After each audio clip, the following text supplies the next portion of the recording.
Quoi d'autre? Qu'est-ce que tu veux que je dise d'autre? Ah, Non, je bon, pense que c'est tout. c'est à toi de dire ce que tu veux. Hein. Ok, on prend El Hadj Abdoulaye.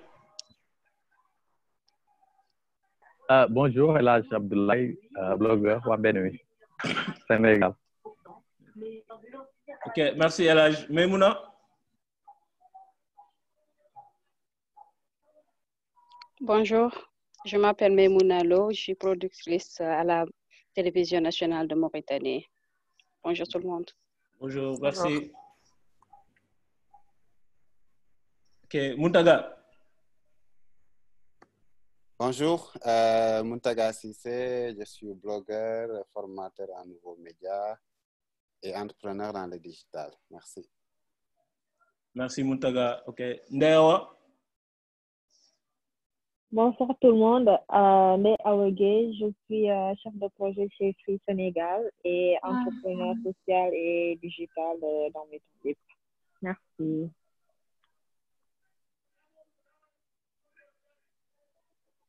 Ngour.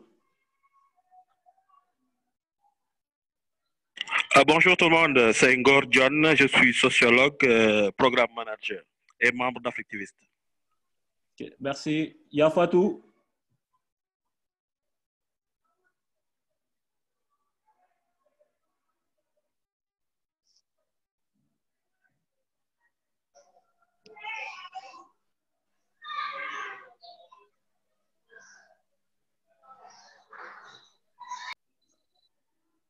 Okay. Bon, Khadifal. Bonjour, j'ai un problème de son, mais je vous entends maintenant. Ok.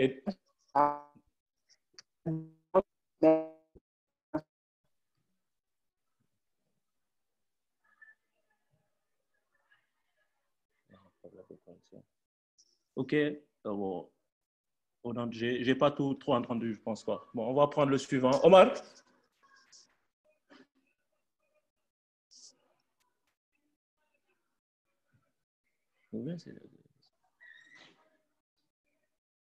Allô? Allô? Oui, ok. Donc, merci Khadija. Donc, je disais qu'on va prendre Omar et après, on commence officiellement la session. Oh,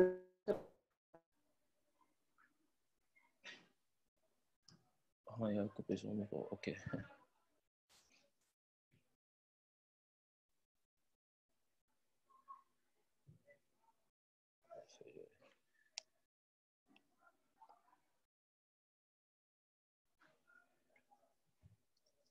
Ok, donc je vous remercie tout le monde d'être là. Donc, je me présente d'abord, après je vais introduire notre guest. Donc, moi, je m'appelle Seydi, mais bon, vous pouvez m'appeler Nati Seydi.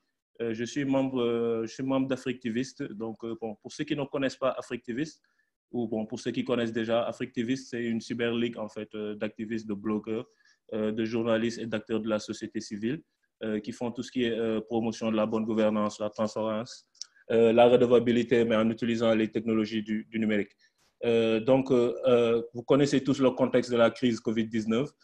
Bon, tout le monde est presque confiné. Donc, on s'est dit que vu qu'avec l'avènement du numérique, donc chacun peut aujourd'hui, à travers son terminal ou à travers sa localisation, en fait, générer une conversation. Donc, on a créé ces concepts de webinaire surnommés Atalaku. Donc, je pense qu'après, Cher, tu pourras expliquer c'est quoi le concept Atalaku. Et donc, aujourd'hui, le but, c'est de renforcer déjà les liens de la communauté, mais aussi d'avoir un espace d'échange sur des questions d'actualité en rapport, en fait, avec les domaines d'expertise des différents membres de la communauté. Donc, on en a déjà fait deux. Donc, le premier, c'était avec le grand PID, Ayamsi. Donc, c'était sur sur la question des fake news. Excusez-moi, je suis en train de transpirer apparemment pour vous à cause de la caméra. Donc, j'ai dû prendre une douche parce qu'il fallait que je sois présentable. Donc, je m'excuse auparavant. Donc, du coup, aujourd'hui, on va parler de la transformation digitale et du télétravail. Et donc, comme vous l'avez vu, hein, donc aujourd'hui, tout est bouleversé. Donc, certains sont confinés, d'autres sont à moitié confinés, certains ne peuvent pas aller au travail, etc. Donc, on s'est rendu compte qu'aujourd'hui, la technologie occupe une place stratégique au cœur même de la crise. Hein. Donc, on l'a vu avec le G7, on a eu une discussion tendue avec Muntaga. une vraie discussion, en fait, parce qu'on a vu quand même le sommet du G7 donc, a été fait en téléconférence. Donc on voit qu'aujourd'hui, beaucoup de choses sont en train de se transformer. Et donc, on s'est dit que pourquoi ne pas discuter de ce sujet aujourd'hui entre membres de la communauté, entre acteurs de l'écosystème. Et donc, la particularité de cette session aujourd'hui, c'est qu'on a avec nous une guest qui vient de l'Afrique de l'Est. Donc, normalement, elle devrait être anglophone, mais elle est francophone. Donc, c'est Hiwot. Donc, Hiwot aussi, elle a une expérience, elle est IT consultante. Donc, elle a travaillé en France et là, elle est retournée en Éthiopie. Et elle a une très grande expérience sur la question du télétravail. Et elle aussi, elle est fondeur d'une petite organisation. Donc, elle va nous donner les deux facettes, en fait, du télétravail pour une multinationale et comment on utilise les outils de la transformation digitale pour gérer une petite entreprise. N'est-ce pas, Hiwot? C'est ça, hein? C'est un peu ça, oui. OK. Donc, je te laisse t'introduire et après, on sait le play principal avec les participants et on déroule la session. Très bien. Bonjour tout le monde. Donc, comme Saïdi l'a dit, je m'appelle Hiwot, je viens d'Éthiopie. Je suis maman de 2 enfants. En fait, en gros, en background, j'ai un master en informatique de gestion. J'ai commencé ma carrière à peu près pendant 3 ans en tant que consultante fonctionnelle dans le domaine de la nouvelle techno. Puis après, je suis passée plutôt dans le domaine de l'ERP.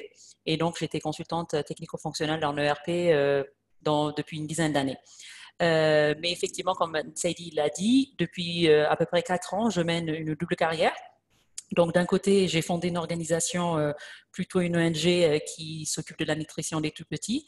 Et en parallèle, je suis consultante informatique depuis donc bientôt 4 ans, mais qui est justement, enfin, dans le cœur du sujet d'aujourd'hui, qui est justement possible parce que je télétravaille et parce que mes clients se trouvent en France, en fait.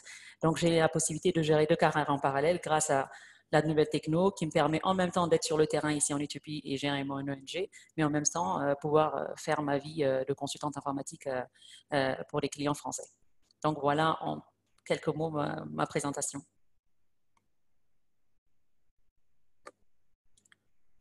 OK, en gros, merci Hiwot pour la présentation. Est-ce que tu peux aussi faire un petit briefing en fait de quoi tu vas parler aujourd'hui, des différents points, s'il te plaît?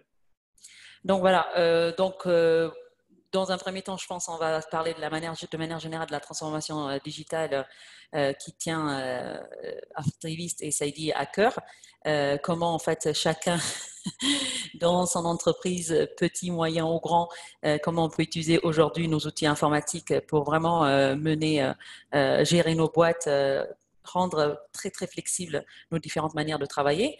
Et en même temps, je vais parler du télétravail dans un monde normal, on va dire, mais aussi dans un monde anormal qu'on est en train de vivre actuellement à cause du Covid-19. Donc, je pense que c'est les 2 sujets qu'on va traiter ce soir. Sans pour autant oublier aussi comment en tant que parent aussi, tu arrives à manager ton temps. Hein? C'est exactement ça, mais ça, je le dirai quand on sera dans le détail. C'est pour ça que j'ai mentionné que je suis maman. C'est important. OK, merci Hiwot. Donc voici, donc c'était Hiwot. Donc je propose que le webinaire va se dérouler en 3 parties. Donc on va commencer par définir la transformation digitale. Donc Hiwot, elle va donner une petite définition. Moi, je vais essayer de rebondir par rapport à la transformation digitale. Après, on va donner des cas pratiques aujourd'hui, comme par exemple, si je donne l'exemple de Woyofal, comment en termes de process aujourd'hui on peut identifier c'est quoi une procédure en termes de transformation digitale. On va parler aussi de la place de l'humain, donc le capital humain et du leadership en fait dans la transformation digitale. Parce que quand on parle de transformation digitale, là, je suis déjà en train de développer. Donc, quand on parle de transformation digitale, il y a la partie technique, donc c'est-à-dire l'outil, mais il y a la partie transformation. Et dans la partie transformation, il y a plusieurs variables, plusieurs parties prenantes qu'il faut prendre en considération. Et ça aussi, on va rentrer dans les détails avec Hiwot. Et après, on va faire un Q&A. Donc, on va ouvrir les micros pour les participants donc pour recueillir les questions et les interventions. Donc, c'est bon pour vous?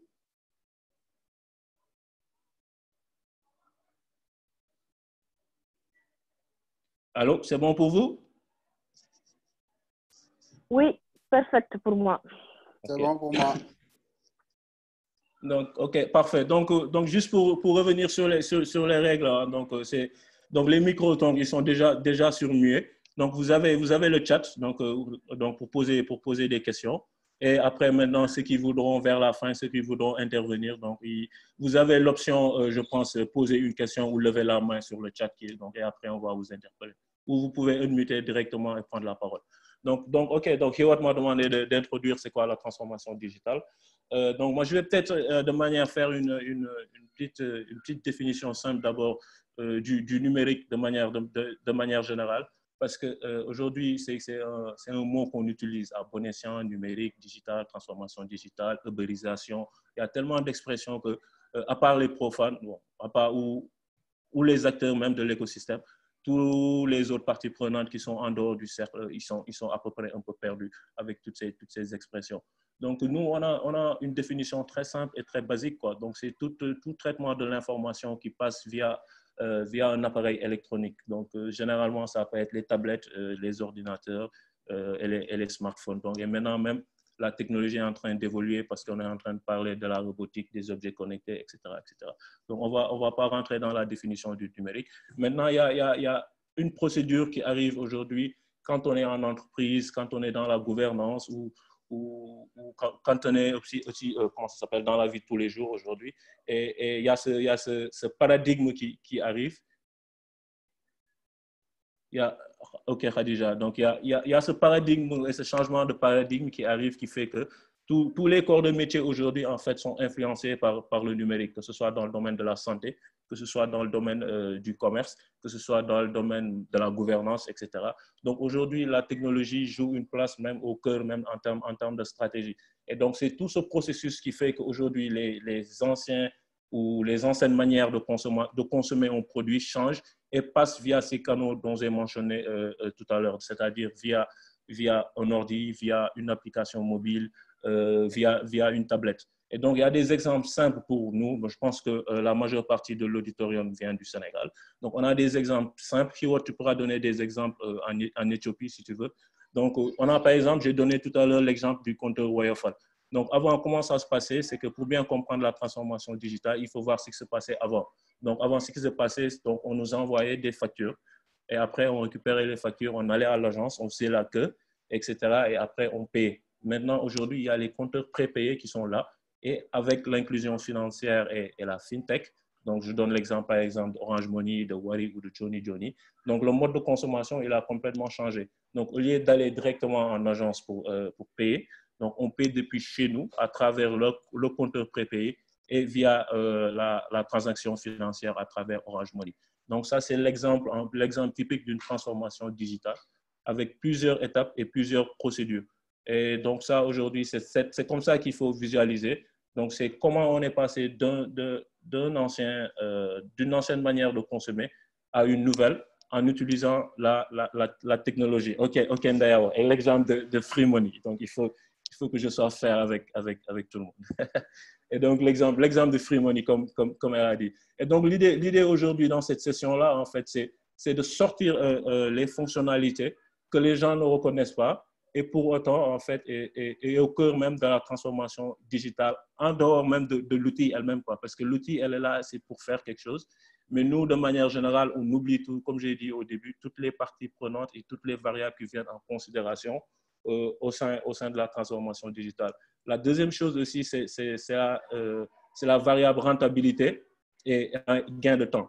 Donc aujourd'hui, si j'ai donné l'exemple des factures, c'est fait exprès parce qu'aujourd'hui, on imprime beaucoup de papier. Donc s'il y a des activistes de l'environnement, ils doivent être contents. Donc on imprime beaucoup de papier et on envoie ça en fait par courrier. Donc déjà aujourd'hui, si on passe par la solution digitale, donc on a un gain important en coût parce qu'on ne va pas acheter énormément de papier aujourd'hui pour transférer ou pour donner en fait aux clients. Donc, ils peuvent payer directement, comment ça s'appelle, depuis le terminal. Donc, ça, c'est le gain de coût. Le gain de temps, donc aujourd'hui, on sait tous, si on se base sur le contexte local du Sénégal, donc on va aller dans une agence, ça va nous prendre 6 heures de temps ou 4 heures de temps, donc on va perdre notre journée. Alors que si on utilise la solution numérique, on va gagner parce que ça va nous prendre 10 à 15-20 minutes. Donc aujourd'hui, l'objectif, c'est de sortir tous ces avantages-là.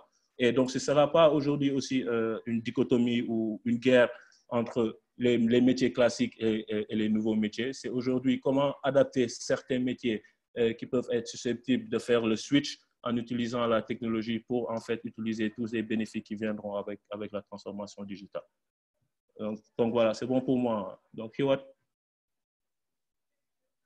Merci Saidi pour cette introduction. Effectivement, tu as balayé tous les aspects qui peuvent vraiment être,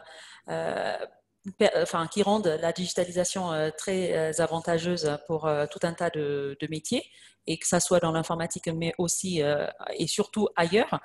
Du coup, moi, je vais du coup passer directement à un cas concret parce que dans une boîte informatique, etc., ça peut paraître très logique que tout est informatisé. D'ailleurs, il y a quand même quelques boîtes informatiques aussi qui peuvent peut-être faire des programmes pour d'autres sociétés, mais qui galèrent en gros en interne pour gérer leur société de manière 100% digitale. Mais du coup, je vais partir sur l'exemple de mon ONG, où en fait, on essaye, parce que c'est ma culture personnelle, mais aussi parce qu'aujourd'hui, c'est quelque chose qui nous permet d'être extrêmement flexible, de tout digitaliser en fait. Ça ne veut pas dire que c'est facile tous les jours, dans le sens où on vit dans un pays, tu as donné l'exemple du Sénégal, qui petit à petit se digitalise sur un certain nombre de secteurs. En Éthiopie, ça vient aussi, mais j'ai le sentiment que c'est un peu plus lent. Tout n'est pas encore possible de faire de manière digitale. Ne serait-ce juste envoyer un mail à un organisme du gouvernement pour avoir un échange, pour valider un projet, quoi que ce soit, ça peut parfois être impossible et il faut physiquement se rendre sur cet endroit-là. Du coup, nous, on le voit clairement, ceux avec qui on peut communiquer de manière informatisée ou les autres, déjà on gagne en rapidité physique parce que, comme là, moi je vis dans une capitale, donc les bouchons, l'attente sur place, etc., c'est quelque chose qui est super consommateur quand on doit se rendre physiquement quelque part pour rendre un document. Premièrement. Deuxièmement, la rapidité aussi du retour, parce que la personne a déjà le document de manière digitale, donc les commentaires seront faits de manière digitale, donc le retour sera fait. Donc ça nous fait un gain de temps quand même qui est extrêmement appréciable, aussi en tant qu'environnementaliste, aussi sans gaspiller du papier pour chaque version du document. Donc ça c'est la première chose. Donc nous on essaye au mieux. Je ne sais pas si c'est le cas au Sénégal, par exemple ici, beaucoup de jeunes utilisent tous les outils téléphones, les apps comme Telegram. Surtout Telegram, WhatsApp, etc., même pour échanger des documents. Donc, même dans ces manières qui sont un peu moins professionnelles, on va dire, on les utilise aussi effectivement pour essayer d'accélérer notre travail.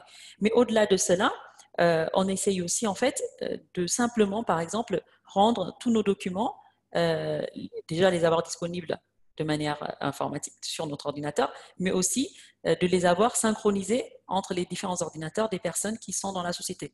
Il y a des outils gratuits pour ça, comme par exemple Google Drive, le plus simple, Dropbox, etc. Enfin, il y en a tout un tas.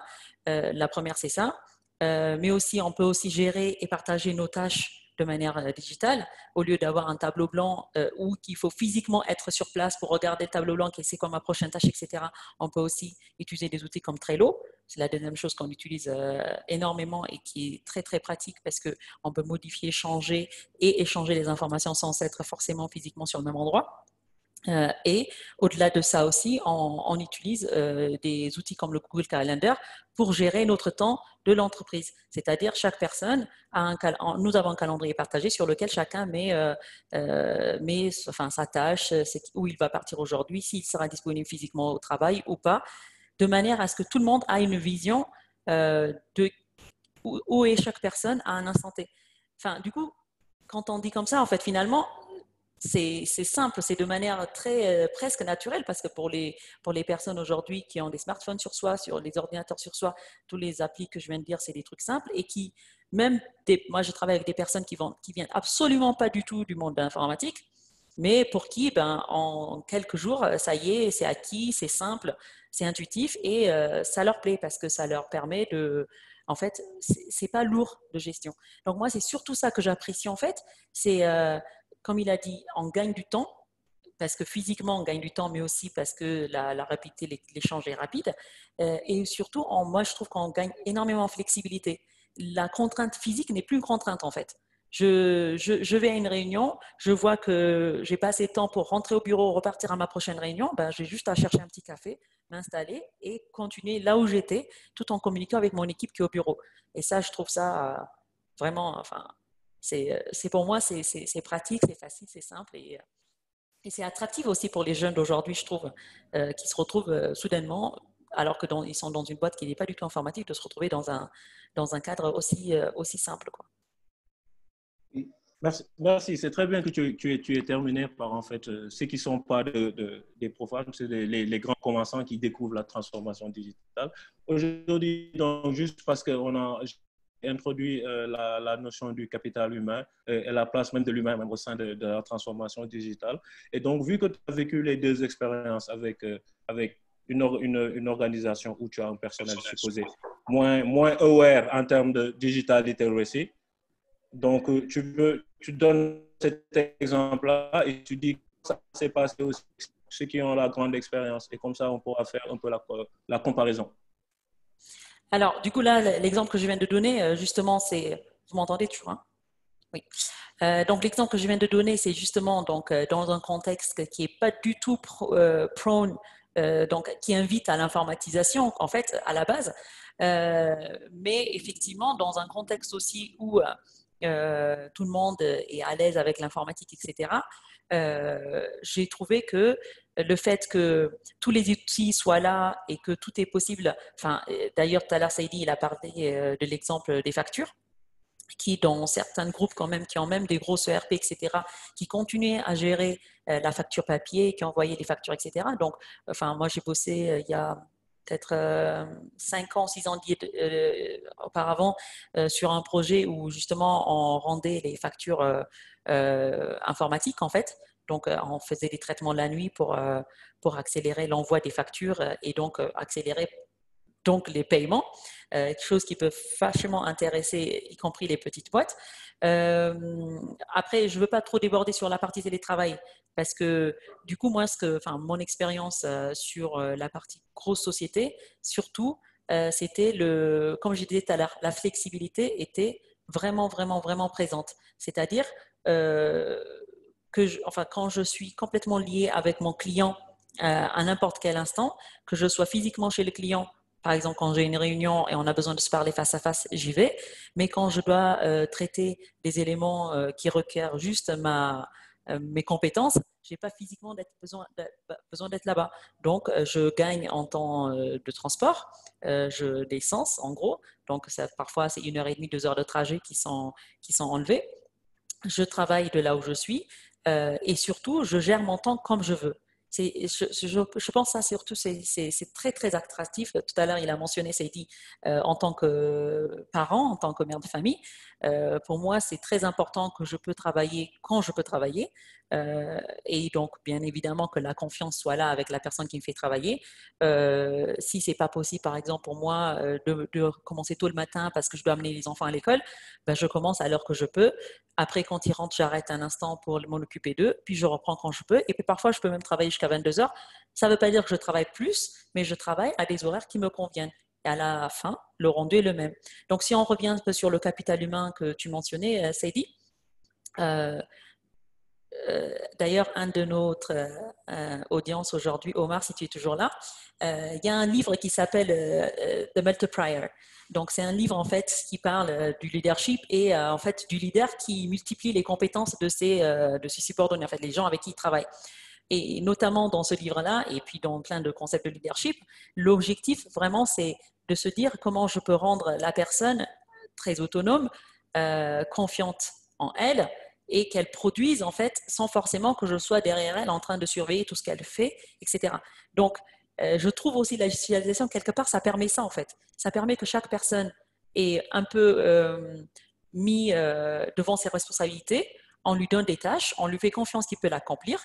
Bien évidemment, les contrôles sont toujours là, les points réguliers sont toujours là, il faut vérifier ce que la personne a fait, etc. Ça n'empêche pas qu'on ait l'œil sur la qualité du travail, mais le fait qu'on lui donne cette impression et qu'on lui fasse confiance pour travailler en autonomie, je trouve au-delà de la rapidité, etc., qu'on a mentionné tout à l'heure, ça nous permet aussi d'investir en tant que chef d'entreprise, en tant que manager, project manager ou un rôle en tout cas de management, ça nous permet de dire à notre équipe, ben, je te fais confiance, je sais que tu vas bosser comme il faut, je te donne les outils pour, et la rendue, elle sera là, quoi qu'il en soit.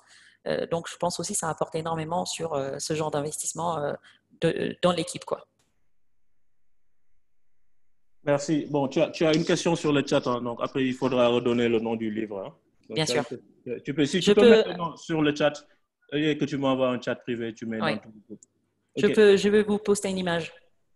Okay, parfait. Donc tu as mentionné la partie management en fait dans la transformation digitale et c'est quelque chose de très important parce que comme j'ai dit au début, tu vois donc il y a les outils comme tu dis donc tu as Google Drive, tu as la suite Google en fait où tu as Google Form, où tu as etc. Google Doc, etc. Ça c'est l'outil. Mais aujourd'hui quelle est la place en fait en termes de donc pour faire simple ma question donc, c'est objectif par heure ou objectif, en fait, en termes d'objectif. Donc, pour dire qu'aujourd'hui, tu dois travailler de lundi de 8h à 17h ou, par exemple, tu dois travailler sur la semaine. Et maintenant, toi, tu dois faire le management de tes tâches en fonction de la semaine. Et derrière, on pourra faire le suivi évaluation. Donc, aujourd'hui, comment la transformation digitale facilite ça et comment aujourd'hui la partie management aussi, elle est très importante, en fait, pour obtenir, comment ça s'appelle, le meilleur en fait de l'employé ou de tirer les bénéfices nécessaires dans le cadre de la rentabilité de l'entreprise ou de l'organisation. Ok, très bonne question.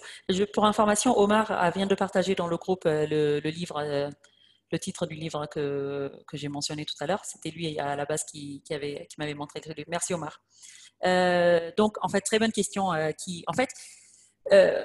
moi, j'ai vécu dans la même boîte où je travaillais donc avant, on avait justement cette distinction, que ça soit pour les salaires ou que ça soit pour les congés, etc. En fait, la distinction était venue initialement à cause de ce genre d'aspect plus HR, ressources humaines en français. Mais en fait, on s'est rendu compte vite que c'est un peu lié aussi en fait à la manière dont la personne pouvait bosser. Je reprends. En gros, on avait divisé la boîte en deux groupes. On les appelait les administratifs d'un côté, qu'on supposait qu'ils devaient être physiquement sur place et faire des horaires 8h, 17h, etc. Et il y avait le groupe des consultants et des développeurs qui étaient plus jugés sur l'objectif. Et donc, on trouvait que encore une fois, ça nous ramenait un peu à comment la personne pouvait gérer tout son travail autour de l'informatique, des outils informatiques qui lui sont mis à disposition.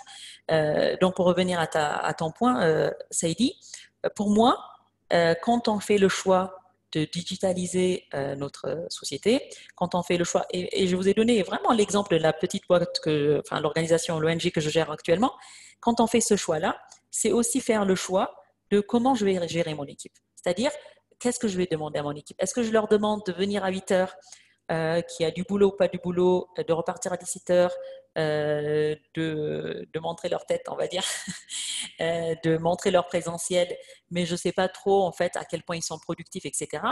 Ou je fais le choix de leur donner une tâche, un objectif, donc selon le niveau de la personne, enfin à quel point il est junior ou pas, on va parler de tâches ou d'objectifs plus global évidemment, mais est-ce que je leur donne un certain nombre de travail, ils sont au courant quel est le rendu, selon la longévité, la longueur du travail, bien évidemment on mettra des points réguliers entre ou pas, ou parfois c'est une tâche qui va se terminer en une fois, et je leur dis, ben voilà, on convient ensemble combien de temps ils ont besoin. D'accord? Bien évidemment, quand on mesure le temps, disons, je suis sur un travail qui va prendre 3 jours, si je suis en présentiel, d'accord? L'idée, c'est pas de se dire, oui, parce que tu travailles plus en flexibilité, tu vas me rendre ça au bout de 2 semaines. C'est pas du tout le but. Mais on va pas attendre à ce que la personne soit présente de 8h à 17h pendant 3 jours consécutifs et à la fin des 3 jours me dise, voilà, j'étais présent 3 jours et j'ai fait ça. Et puis voilà, 80% du travail est fait, il reste 20%. Ce n'est pas du tout l'objectif. L'objectif, moi, ça m'est égal en gros que la personne soit présente ou pas. Je veux qu'au bout de 3 jours, le travail soit rendu. Donc, la personne a un objectif. On se met d'accord ensemble sur l'objectif, évidemment. Il ne faut pas que ça soit forcément le manager qui place l'objectif de manière à ce que ça soit complètement confortable à la personne de pouvoir effectuer cette tâche. Mais une fois que c'est dans cette mise en tente, et évidemment, c'est un processus. Hein, ce n'est pas le premier jour, boum, on fait comme ça et puis c'est pas autrement. on amène aussi notre équipe à travailler de cette manière-là. Et puis, au bout d'un moment, en fait, la personne aussi se rend compte et se met la pression. Moi, je l'ai vu de mes propres yeux. La personne se met la pression pour rendre aussi et pour accomplir son objectif. Parce qu'il sait qu'à la fin, ce qui va être jugé, ce n'est pas la présence physique. Ce qui va être jugé, c'est le travail. Donc, la personne a envie de livrer à temps, de livrer quelque chose de qualité à temps. D'ailleurs, réquisitionne même parfois des vérifications entre. Ils reviennent vers nous, ils disent « Écoute, j'ai fait ça, est-ce que je suis sur le seul bon chemin? Est-ce que je continue comme ça, etc. » Parce qu'ils ont envie, au bout de 3 jours, de rendre la chose comme on a convenu. Donc, moi, je trouve que, enfin, c'est un peu l'esprit que j'ai dit tout à l'heure, ça empower nos salariés, en fait. Cet aspect de « Je veux pas que tu sois… » Au lieu de lui dire « Je veux que tu sois là de telle heure à telle heure et puis je veux voir ta tête », ben, on leur dit « Je veux que tu rendes ce travail au bout d'un certain temps. Si tu as besoin d'aide, tu me demandes. » Et puis, on travaille comme ça, en confiance mutuelle. Moi, je trouve que c'est vraiment, je trouve que c'est ça sexy, quoi. Ouais, tu sais, on peut avoir cette discussion jusqu'à la fin des temps. Mais maintenant, c'est là où je vais raise le hit de Omar. Donc, nous, on est en train de parler parce qu'on est des acteurs du numérique et tu vois, on a la culture web et on comprend les enjeux qu'il y a derrière. Mais si on vient dans le contexte africain, où il y a la famine, où il y a des analphabètes, où Internet est là dans certains pays sans être là dans d'autres pays, où aujourd'hui le coût d'accès est très compliqué, où aujourd'hui le changement de mode de consommation est hyper compliqué également, où c'est un continent avec beaucoup de potentiel en termes de numérique, mais sans pour autant être exploité encore parce qu'on n'a pas encore beaucoup de rentabilité dans ce secteur. Donc aujourd'hui, toi, quelle est ton analyse en tant qu'expert ou en tant que quelqu'un qui travaille sur le numérique depuis longtemps, mais comment tu perçois en fait l'autre partie prenante, donc c'est-à-dire les gens aujourd'hui qui n'ont pas ce besoin, etc. Et on prend le secteur informel, si je prends l'exemple du Sénégal. Donc si je vais même dans le chiffre macro, le secteur formel, c'est, on va dire, 1 million, supposons, d'employés, donc en tant que fonctionnaire et secteur privé compris. Mais le secteur informel, c'est le secteur qui regroupe beaucoup plus d'activités. Et pourtant, ils n'arrivent pas à digitaliser. Si je prends l'exemple de la transaction, elle est toujours en espèces. Et aujourd'hui, on pourrait faire sauter la transaction en espèces en faisant la digitalisation pour beaucoup plus de transparence et de suivi, évaluation de la taille économique, etc. Blablabla. Mais on est hyper bloqué. Donc, toi, comment tu perçois la chose? Quel est ton point de vue par rapport à cette situation? Alors, tu arrives sur un sujet vraiment qui est au cœur de mon choix de double carrière, justement, parce que, comme je l'ai dit, je viens de l'informatique, donc quand j'ai fait le choix de rentrer en Éthiopie après quelques années en France, c'était pour plein de gens très logique que je fais quelque chose d'informatique et que, voilà, que je trouve des solutions digitales pour les problèmes de notre pays, quoi. Et je pense pas du tout, malgré le fait, voilà, depuis tout à l'heure, vous avez compris que je suis une convaincue, j'ai plus besoin d'être convaincue, je ne pense pas du tout que toutes les solutions peuvent être trouvées de manière digitale. D'ailleurs, ça m'énerve un peu que parfois tous les fonds qu'on cherche ne sont là que pour les solutions digitales, parce que l'humain est extrêmement important, surtout dans un certain nombre de situations où le digital peut impressionner. Moi, je vois dans mon autre travail d'ONG au quotidien que des personnes sont vite impressionnées parce qu'on amène, enfin, je sais pas, moi-même, ne serait-ce notre smartphone, quoi, j'exagère, mais voilà, ça peut vite impressionner. Donc, il ne faut pas non plus casser cette barrière en disant, il y a les gens qui sont là et les autres. Donc, je pense qu'il faut garder bien, évidemment, la relation humaine. Quand on fait dans mon ONG, par exemple, on fait des cours de nutrition, de santé et de saving, etc., avec des mamans, la plupart du temps, qui sont illettrées. Donc, bien évidemment, quand on va chez eux, on va en tant que personne, qu'humain. On garde cette relation parce que c'est important de leur montrer que we care. On a la personne qui veut changer la chose, on explique, parfois il faut besoin de faire des mouvements physiques pour expliquer, etc. Donc, je ne suis pas du tout dans l'esprit de dire tout peut s'informatiser et il faut tout faire à Internet et puis il faut trouver la solution de la malnutrition par une application. Je ne suis pas du tout dans cet esprit-là. Par contre, je pense qu'il y a des apps… En fait, comment dire, tu as donné un très très bon exemple pour la gestion de l'argent. Et je pense que le Kenya en Afrique est vraiment leader sur le sujet-là. C'est les transactions d'argent par téléphone. D'ailleurs, je connais une entreprise sociale qui fait ça au Kenya, qui fait le même travail que nous faisons nous en Éthiopie pour prêter de l'argent à des mamans, mais qui le fait via c'est pas les apps. Vous connaissez, vous avez ça, non, les ESS codes au Sénégal? Ouais. Voilà, même principe. Donc voilà. Donc ils reçoivent, ils empruntent de l'argent et ils repayent leurs dettes via ces petits codes. Donc ils n'ont pas forcément besoin de smartphone. C'est avec les petits téléphones d'avant que la plupart des communautés à bas revenus ils peuvent quand même utiliser ça pour accélérer les choses. Parce que si la dame qui habite à je ne sais pas à combien d'heures, au lieu qu'elle fasse le déplacement pour aller à la banque, emprunter de l'argent, etc., ça va lui coûter en transport, ça va lui coûter qui va garder ses enfants quand elle va là-bas, etc., etc., de là où elle est, juste avec un réseau téléphonique, sans avoir besoin d'Internet, elle peut gérer ce genre de choses. Donc, je pense qu'il faut être réfléchi et ne pas digitaliser, informatiser pour le fun, quoi. Il ne faut pas être trop geek, je trouve, sur ce truc-là. Il faut toujours garder l'esprit, OK, quand est-ce qu'il est important? Quand est-ce qu'il faut l'humain? Quand est-ce qu'il faut que je parle à cette maman qui est inquiète pour son enfant, que je lui touche la main, que je la rassure? Bon, ce n'est pas pendant le Covid-19 qu'on touche la main, mais vous voyez ce que je veux dire, l'esprit. Comment je peux la rassurer, etc. Et quand est-ce que je peux lui offrir des solutions digitales, quoi. Parfois, ça peut être même des vidéos. Par exemple, moi, ce qu'on fait, nous, donc, comme je vous ai dit, donc, on fait tout sur le terrain, là, avec nos mamans, on fait tout physiquement, on leur explique des trucs, mais il y a des choses sur lesquelles on leur montre, on amène exprès des vidéos, des trucs qui claquent un peu plus, en fait, pour les convaincre. Par exemple, on fait des cours sur l'extraction manuelle du lait d'une maman. Ça, on a beau expliquer sans montrer ce qui se passe, c'est compliqué.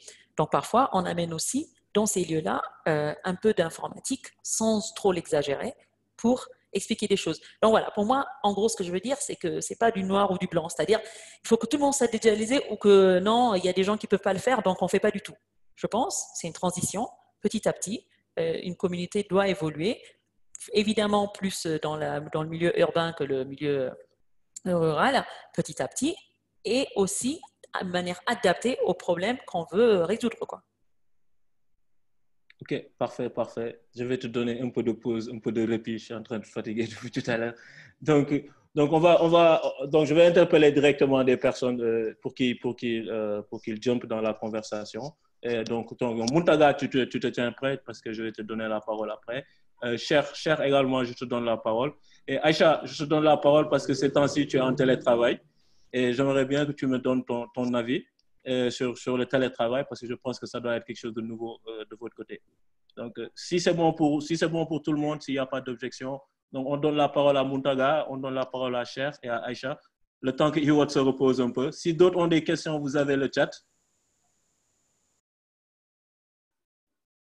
Donc, Muntaga, tu peux unmute, hein?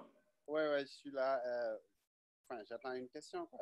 C'est quoi, tu me poses une question ou tu me demandes juste de donner mon avis Non, bon, je te demande juste de donner ton avis. Bon, déjà, tu peux donner ta perception de la transformation digitale, du télétravail, et tu fais une petite analyse du contexte actuel dans lequel on est, surtout bon, chez nous en Afrique et au Sénégal, par exemple. Et après, toi, tu dis ce que tu en penses. Et après, Cher, tu fais de même.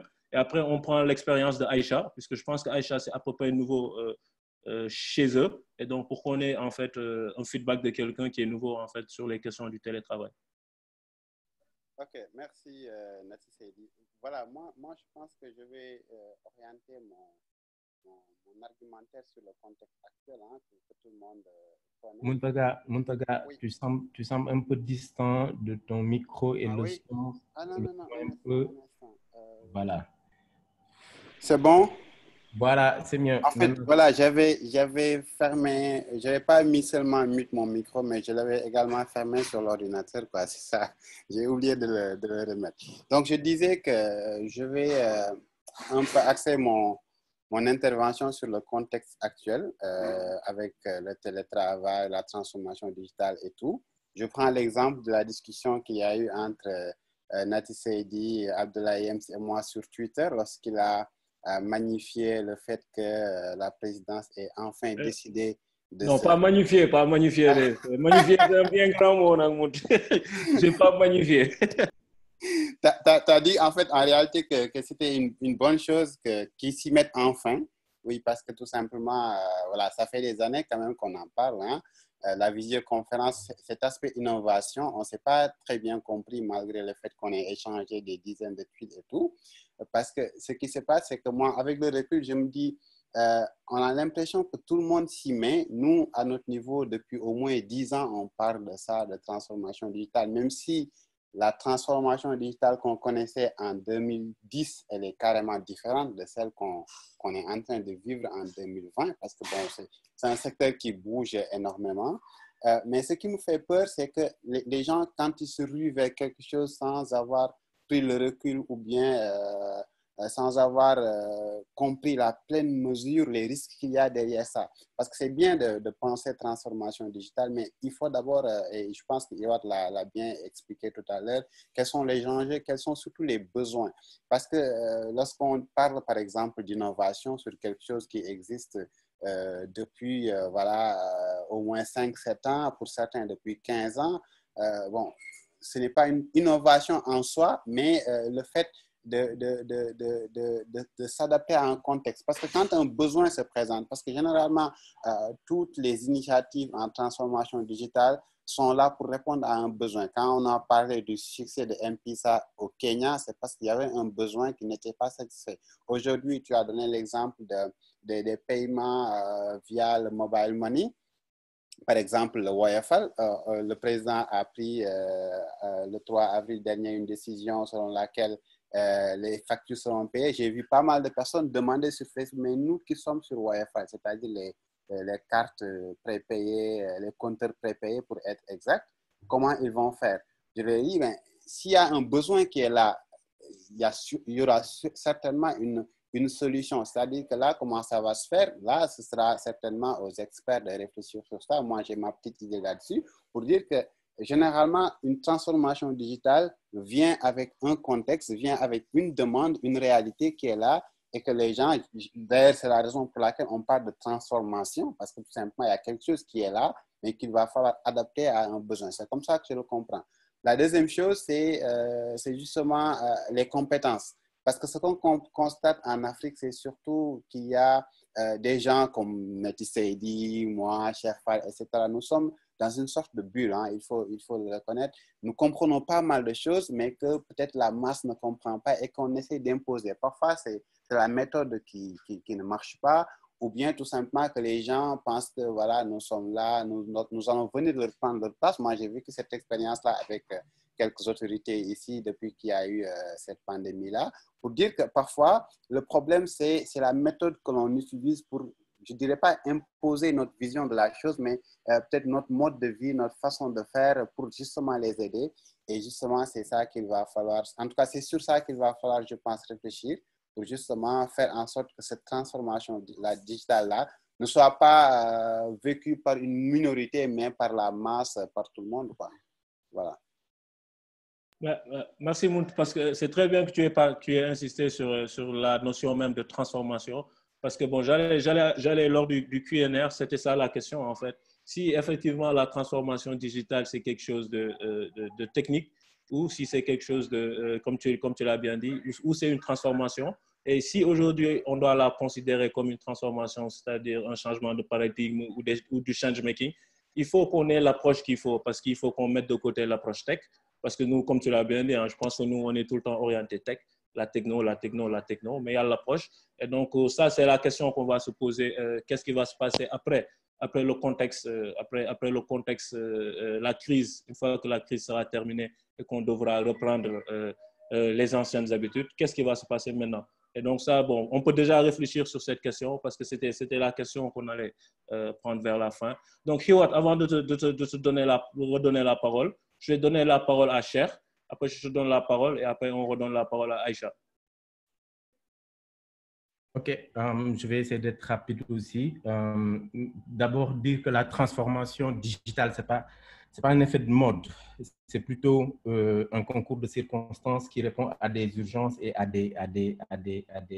à des problématiques d'ordre sociétal et d'ordre professionnel. Donc, ça a été vu dans plusieurs cas, ça a été répété depuis le début et ça a été redit par Mountaga tout de suite. Et donc, cette forme d'adaptation, plus ou moins, se dessine en 3 points. Le premier, c'est la connaissance. Le second, c'est la compétence. Et le troisième, c'est les outils. Au niveau de la connaissance, il faut des gens qui, dans le cadre de leur travail, ont été en contact avec une certaine forme de connaissance, de technologie et d'idées. Et c'est ce qui les pousse souvent à imaginer, à innover, à inventer de nouvelles formes de collaboration et ensuite de nouveaux outils qui pourraient leur permettre d'améliorer plus ou moins leur productivité et aussi leur collaboration. Et c'est de ça, en fait, c'est de là qu'a commencé en quelque sorte toute cette technologie de transformation plus ou moins dans les usages, je l'appelle comme ça, à partir de l'enseignement à distance, de e-learning, de tout ce qui touche plus ou moins les télémédecines, ne serait-ce que la communication, depuis que Internet est devenu non plus une technologie de l'information et de la communication tout simplement, et qu'elle est devenue une technologie de la relation. Et dans cette relation, il y a déjà eu ces aspects liés à la connaissance par rapport à la distance. Et donc, c'est ce qui a mis en place des outils qu'on appelle aujourd'hui Skype et les messengers qui permettent en fait de mettre en contact des personnes et qui leur permettent d'établir une relation. Ça rentre déjà dans le premier point. Le second point, c'est les compétences. Il est très difficile de parler de cette transformation sans parler de nouvelles compétences et de nouvelles donnes et de nouvelles façons de savoir, donc le savoir-faire, le savoir partager et les savoirs apprendre. Et ça, c'est presque en quelque sorte le point où l'Afrique est en train un peu de patauger parce que c'est très difficile de parler le même langage, sachant qu'en fait que les personnes qui sont censées savoir sont souvent ceux qui se limitent souvent à ce qu'ils savent déjà au niveau des universités et donc n'en rajoutent pas plus et donc ne cherchent pas à mettre à jour non plus leur savoir et donc sont assez un peu réticents par rapport à l'évolution. Et le troisième point, et je termine là-dessus, c'est les outils. Les outils, c'est que quand on parle de transformation digitale, quand on parle de télétravail, quand on parle de transformation, ne serait-ce que dans le cadre social, il y a forcément les outils qui accompagnent ces transformations. Et les outils ont besoin d'être plus ou moins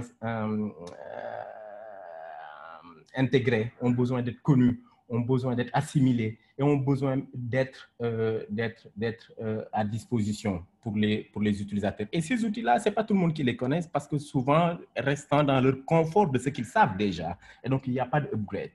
Donc, ces outils, aujourd'hui, posent le second niveau de problème que nous rencontrons, nous, aujourd'hui en Afrique.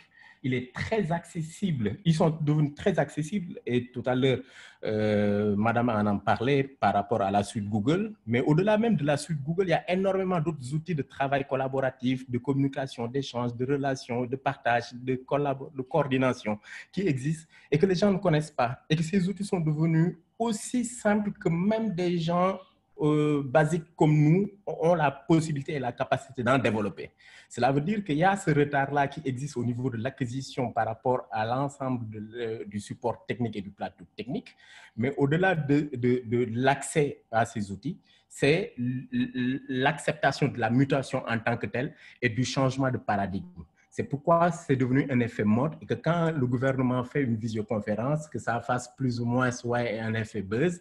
Et au contraire, ça ne devrait pas être le cas. Ça devrait être une chose très normale, très déjà assimilée, vraiment intégrée dans le dispositif parce que ça existe depuis plus de 10 ans et que c'est tout à fait logique que cela puisse avoir lieu.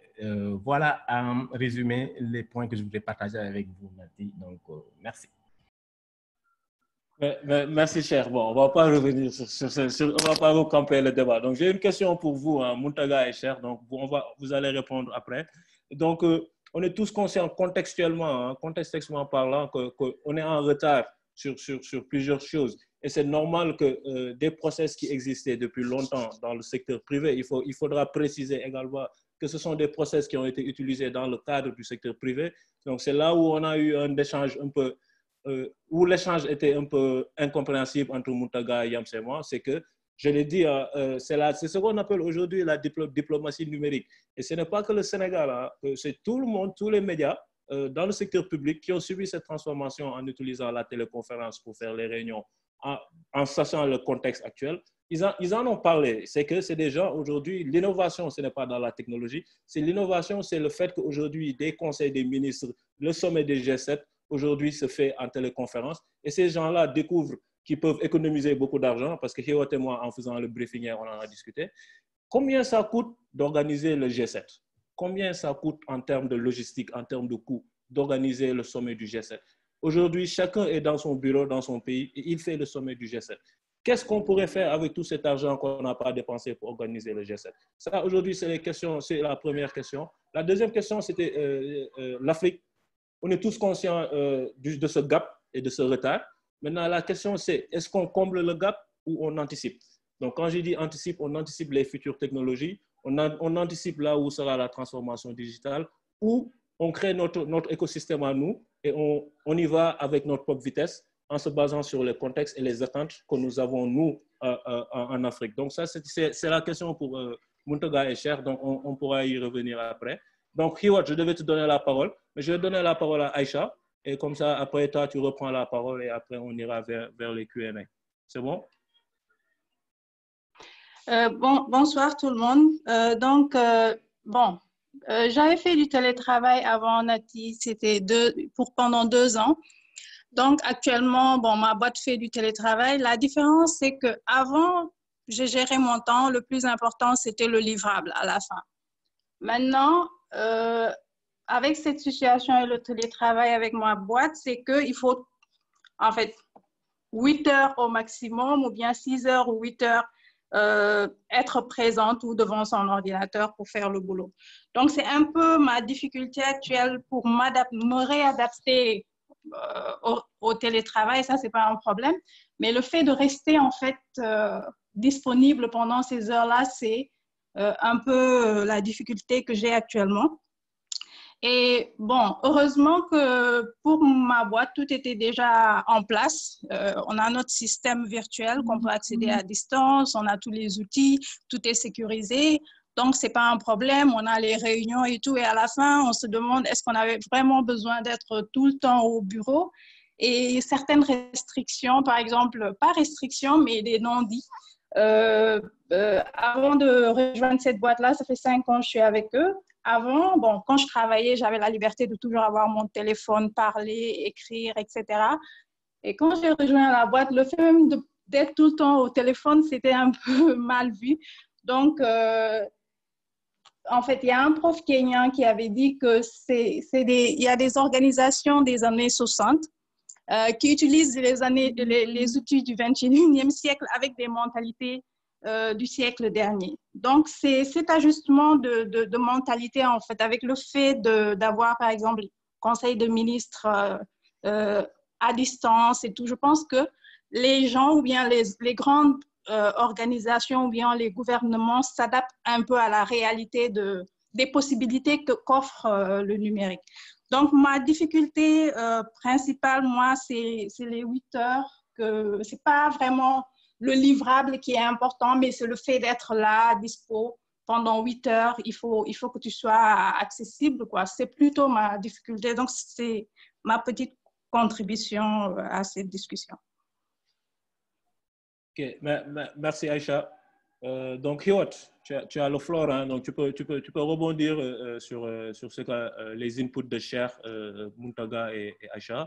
Et après, tu peux revenir sur l'aspect en tant que parent, toi, comment tu gères le télétravail, comment tu manages ton temps pour prendre soin aussi de la gestion de soi, pour prendre soin de ta famille et surtout différencier l'instant où tu es à la maison, ça c'est Hiwot la professionnelle, et où tu es, ça c'est Hiwot la mère de famille, la parent, etc.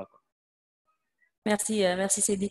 Justement, du coup, j'avais des commentaires à faire sur les interventions qui ont été faites.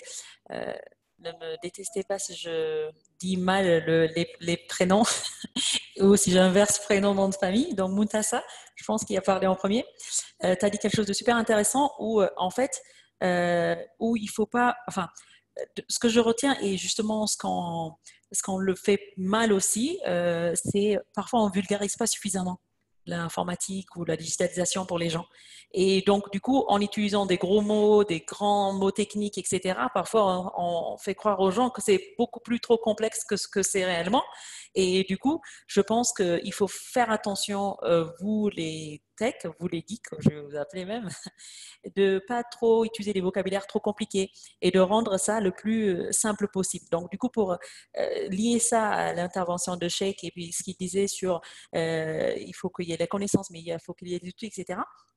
Je pense à un truc, c'est que je pense qu'on se trouve dans une situation où, en fait, il faut que chacun ait son rôle, en fait, dans cette transformation. Je pense les compétences qui doivent être acquises par les utilisateurs finaux n'est pas forcément le même que les compétences qui doivent être acquises par ceux qui vont amener cette transformation digitale. Donc, une fois qu'on a employé ces mots simples pour convaincre les chefs d'entreprise, etc., de amener leur entreprise dans un chemin plus informatisé, je pense ça va créer même des emplois, en fait, pour plein de gens qui vont être consultants informatiques, qui vont amener ces transformations. Moi, je me rappelle mes premiers jobs, il y a une dizaine d'années, c'était, je me posais devant un monsieur pour qui je faillis chercher carrément les clés sur son, et je parle, c'est en France, hein, il cherchait les clés sur son ordinateur pour trouver où est la lettre. Vraiment, ils étaient loin du truc. Il fallait qu'il me raconte sa vie, comment se passe dans son entreprise tous les jours, qui fait quoi, quel est le processus métier, parce que c'est super important ça, pour écouter ça, pour le transformer en diagramme au début, mais petit à petit, de leur proposer des outils qui permettent de gérer leur boulot au travail. Donc, et après, je vous ai dit aussi tout à l'heure, maintenant, du coup, ça fait à peu près un certain nombre d'années que je travaille dans l'ERP. Donc, l'ERP, typiquement, ça répond exactement à ça. En fait, c'est des entreprises à la base qui n'ont rien d'informatique. Notamment, nous, on a des clients. C'est quoi l'ERP? Enterprise Resource Planning, je pense, je ne dis pas n'importe quoi. L'ERP, en gros, les exemples, c'est les Sage X3, SAP, etc. En gros, c'est les gros progiciels. C'est des progiciels, donc ce n'est pas juste un logiciel. C'est des progiciels qui permettent de gérer de A à Z tous les métiers de l'entreprise. Donc, bêtement, je pars, par exemple, je prends un exemple d'un client dont le travail, c'est de fabriquer des chaises. D'accord? On amène cet ERP, donc ce progiciel qui va lui permettre de gérer tout, c'est-à-dire où est-ce que j'achète ma matière première et comment je l'achète, comment je passe mes commandes. Ensuite, une fois que je l'ai acheté, comment je suis facturé. Ensuite, c'est quoi mon processus de production, quel produit je vais utiliser avec ce qu'on appelle des gammes, enfin quelle méthode pour transformer ça en un produit. Ensuite, comment je fais rentrer ce produit dans mon stock. Et après, comment je le vends, comment je facture. On peut ajouter la RH, etc. Enfin, selon ce dont on a besoin, on peut faire plusieurs niveaux. Et typiquement ça, je pense, c'est quelque chose qu'on peut amener dans plein d'entreprises qui sont prêtes à ce niveau de digitalisation en Afrique, qui peuvent évidemment, améliorer leur processus interne parce que tout va être informatisé, la traçabilité va être là, chose qui nous manque énormément quand même. Je ne sais pas, en Éthiopie en tout cas c'est le cas, on a un vrai problème de traçabilité dans plein d'entreprises où on ne sait plus où est quel document, etc. Donc on ne sait plus revenir en arrière sur un tas de choses. Mais aussi, ça va créer énormément d'emplois pour les jeunes qui sont diplômés en informatique pour mettre en place ces choses-là dans ces entreprises. C'est des beaux jobs qui permettent de lier le métier, qu'est-ce qu'elle fait cette entreprise, et puis quelle solution informatique je peux lui proposer pour qu'elle soit maintenant digitalisée. Et du coup, ça veut dire que derrière, tu l'as bien dit, Cheikh, on ne peut pas balancer les gens comme ça, hop, du jour au lendemain, c'est informatique, donc tout ce que tu faisais papier hier, aujourd'hui, tu peux le faire sur ordinateur. Ça ne marche pas comme ça, évidemment. Les projets de transformation digitale, comme vous l'appelez vous, prennent du temps, peut-être 1 an, ça prend du budget, mais si le patron ou en tout cas le corps qui décide est convaincu de l'importance et si nous, informaticiens, on peut leur expliquer comment ils peuvent gagner en temps, en argent, etc. Surtout si on parle d'argent, le secteur privé va être très content. Comment ils peuvent gagner en argent en informatisant tout leur processus, ils vont être convaincus. Du coup, on met en place ces projets, évidemment qui prennent du temps. Il faut former les patrons, les key users, les utilisateurs finaux, etc. Et donc, pour moi, c'est non seulement digitaliser pour améliorer nos process, mais aussi pour créer des emplois pour tout un tas de personnes qui sont dans ce secteur-là. La dernière, Aïcha, je pense, qui a dit quelque chose sur... j'ai bien aimé ce que tu as dit sur le fait qu'il faut, quand on change nos méthodes de travail, il faut aussi changer la mentalité. Tu as vraiment, vraiment raison. Mais surtout, je veux quand même donner un petit bémol sur le télétravail à l'extrême, c'est-à-dire qu'il ne faut pas non plus perdre l'esprit d'équipe. C'est-à-dire à vouloir tout gérer, enfin à distance, etc., etc. Parfois, on peut aussi être dans le risque que les personnes se retrouvent seules, selon avec qui ils vivent, etc. Mais aussi qu'on n'arrive pas à créer cet esprit d'équipe dans notre entreprise où quand même le rapport humain reste un pilier pour le bon fonctionnement de l'entreprise. Donc, moi, je ne suis pas non plus en train de prôner le 100% télétravail quand c'est possible de se retrouver physiquement.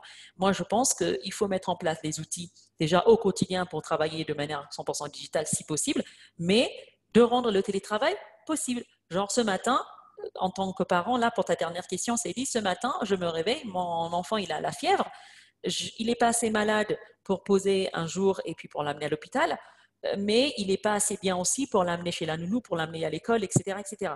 Donc, je peux appeler mon patron, je lui dis, écoute, mon fils, il ne va pas, donc est-ce que je peux bosser de la maison? Basta, je reste à la maison, je m'occupe de lui, etc. En même temps, je peux bosser.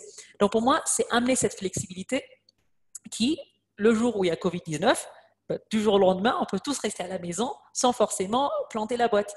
Moi, je t'avais raconté ça hier en anecdote.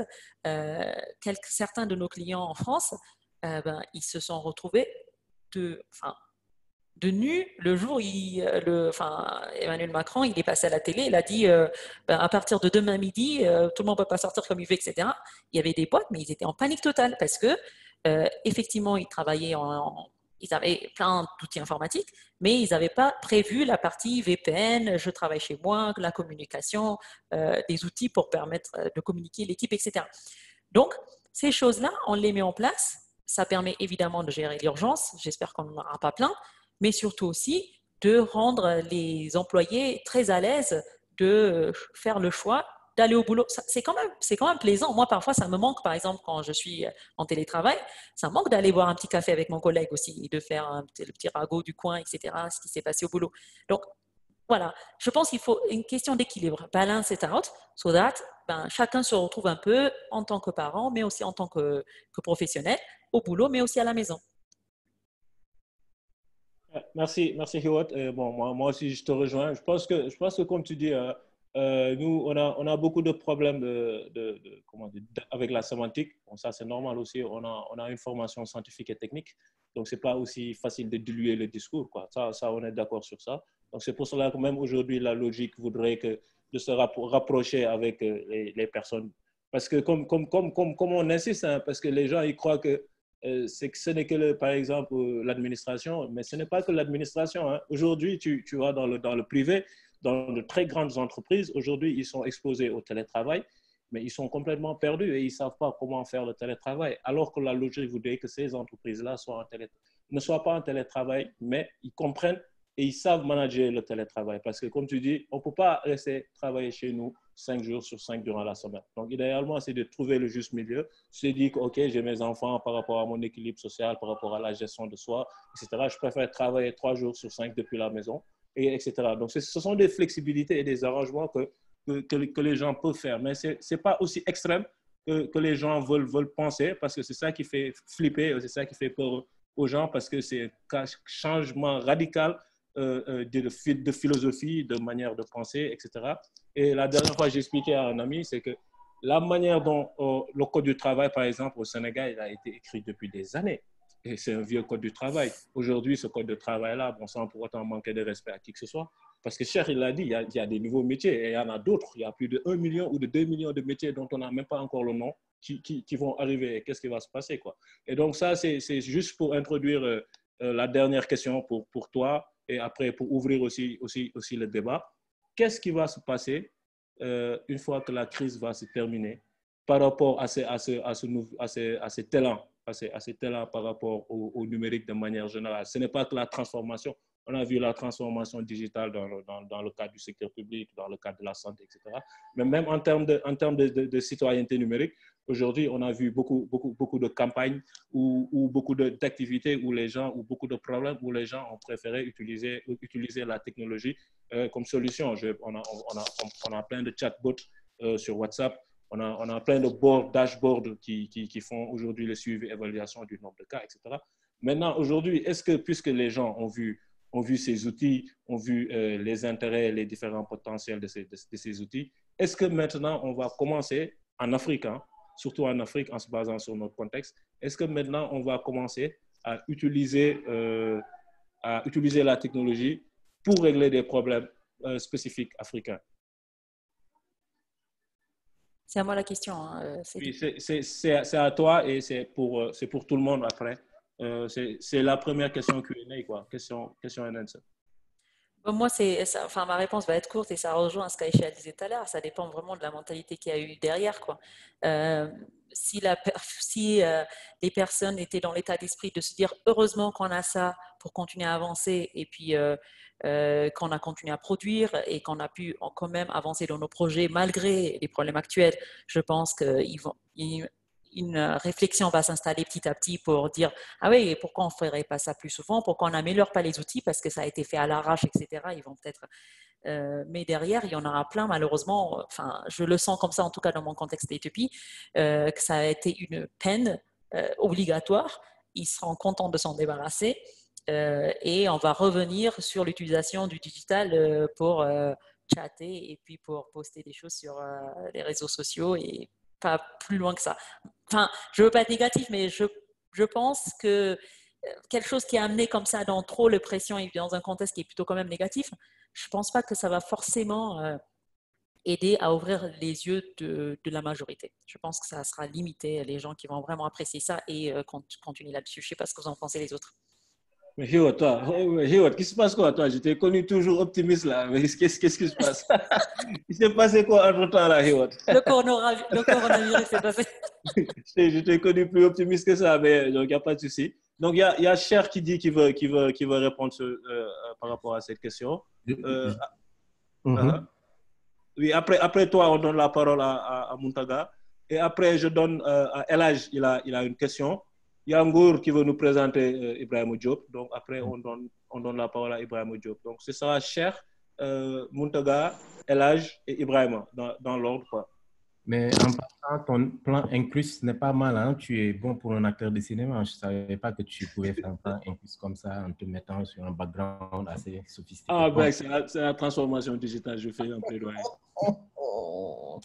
Allez, ce que je voulais dire, c'est que on doit se poser, nous qui sommes en ce moment en train de faire cette session-là, avoir un petit moment d'introspection et de réflexion pour nous-mêmes et se poser la question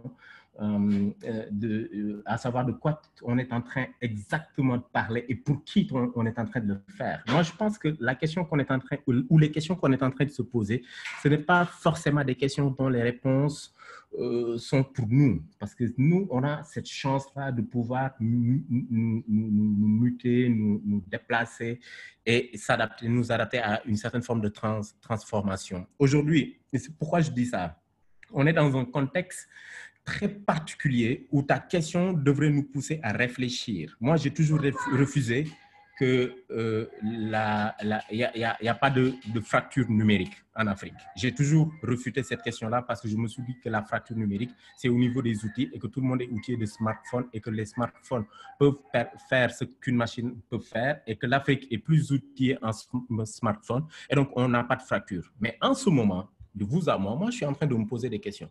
La vraie fracture numérique, c'est au niveau des usages. Et on est en train de subir cette fracture. Et la suite, par rapport à ta question, c'est comment on va subir ce changement radical du monde, c'est au niveau des usages et l'accès aux usages. Et je parlais tout à l'heure de compétences et d'outils.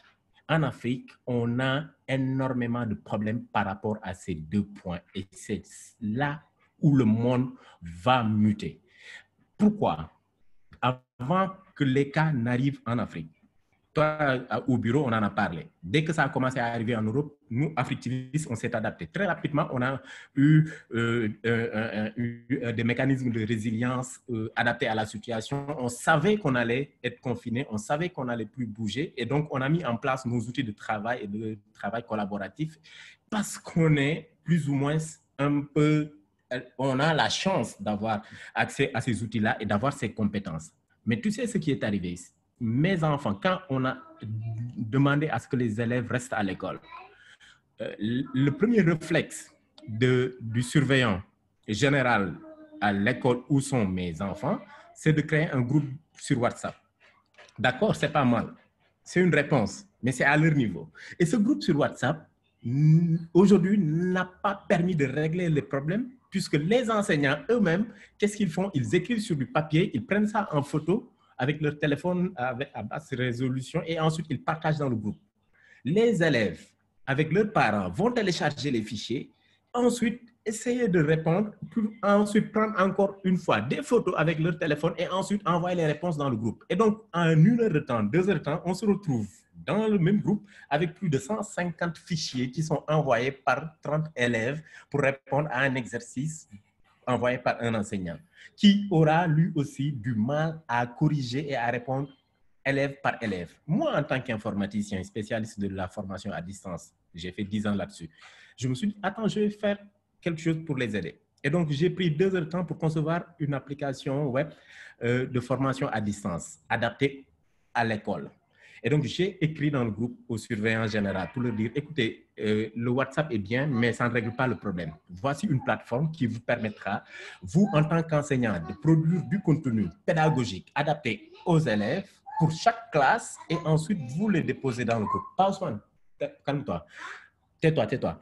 Et ensuite, j'ai dit, vous, les parents d'élèves, vous aurez la possibilité de suivre l'évolution de vos enfants suivant les exercices, les cours, les travaux. Et les élèves, vous aurez la possibilité d'avoir un petit réseau social intégré au niveau de cette plateforme pour vous retrouver entre amis, entre camarades de classe et discuter durant les heures de pause. Et donc, c'est une plateforme assez complète où il y a des sessions asynchrones, synchrones et des chats et des groupes de discussion. Mais jusqu'à présent, l'école n'arrive pas à me faire un retour parce que tout simplement, c'est des BBC, c'est des born before computers. C'est des personnes qui ne s'y connaissent pas et qui ont peur du changement. Quand le surveillant, je l'ai eu au téléphone, ce qu'il m'a dit, c'est simple. Ah, est-ce que ça va demander une machine? Parce que nous, on n'a pas d'ordinateur, hein, nos enseignants n'ont pas d'ordinateur.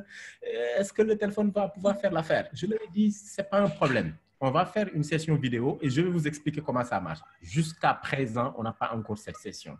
C'est vous dire que oui, nous, on est en train de parler de quelque chose qui nous concerne exactement, oui, on est d'accord, mais on est en train de parler de quelque chose qui doit faire le monde et qui va faire le monde de demain. Et la responsabilité que nous avons, c'est d'aller au-delà de cette ville dont Muntaga parlait tout à l'heure, d'aller au-delà de ce que nous croyons être le monde et notre monde à nous, pour aller vers ces gens-là et les pousser à intégrer ce nouveau monde qu'ils sont en train de rejeter de tout cœur. Et c'est ça le grand challenge par rapport à la transformation digitale et ce dont on est en train de parler.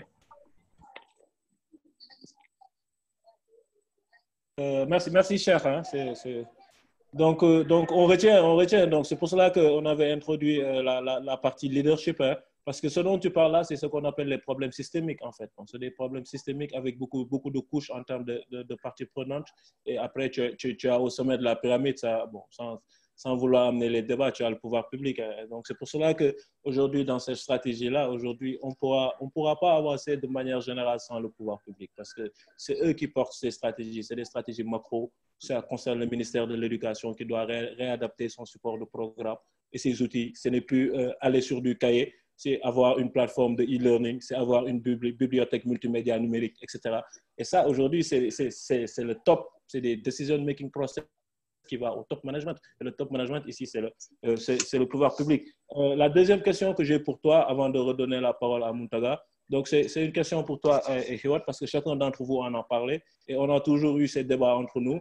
Donc aujourd'hui, que pensez-vous de la culture digitale? Parce que Thierry, tu en as parlé, tu as parlé de la technologie qui est là, mais l'utilisation n'est pas là. Et donc aujourd'hui, c'est sûr et certain, cette utilisation, c'est une culture du digital qu'il faut avoir au préalable. Parce que nous, on comprend aujourd'hui, par exemple, moi, je donnerai tout le temps cette anecdote de faire 4 ans dans un site de e-commerce, travailler pour un site de e-commerce, de faire toutes sortes de campagnes publicitaires. Mais chaque jour, les gens venaient jusqu'au bureau pour acheter un produit alors que tu dois aller sur le site.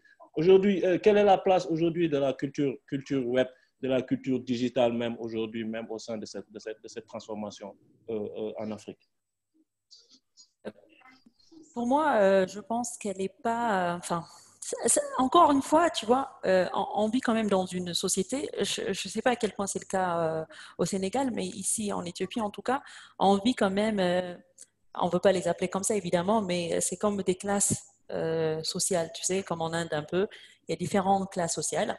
Il y a une classe sociale qui est assez connectée, qui a Internet à la maison, qui même s'ils ne sont pas, qui sont pas dans le monde informatique, hein, je parle des personnes lambda, qui sont quand même assez attirés et contents qu'il y ait des solutions informatiques et digitales qui sont proposées à eux.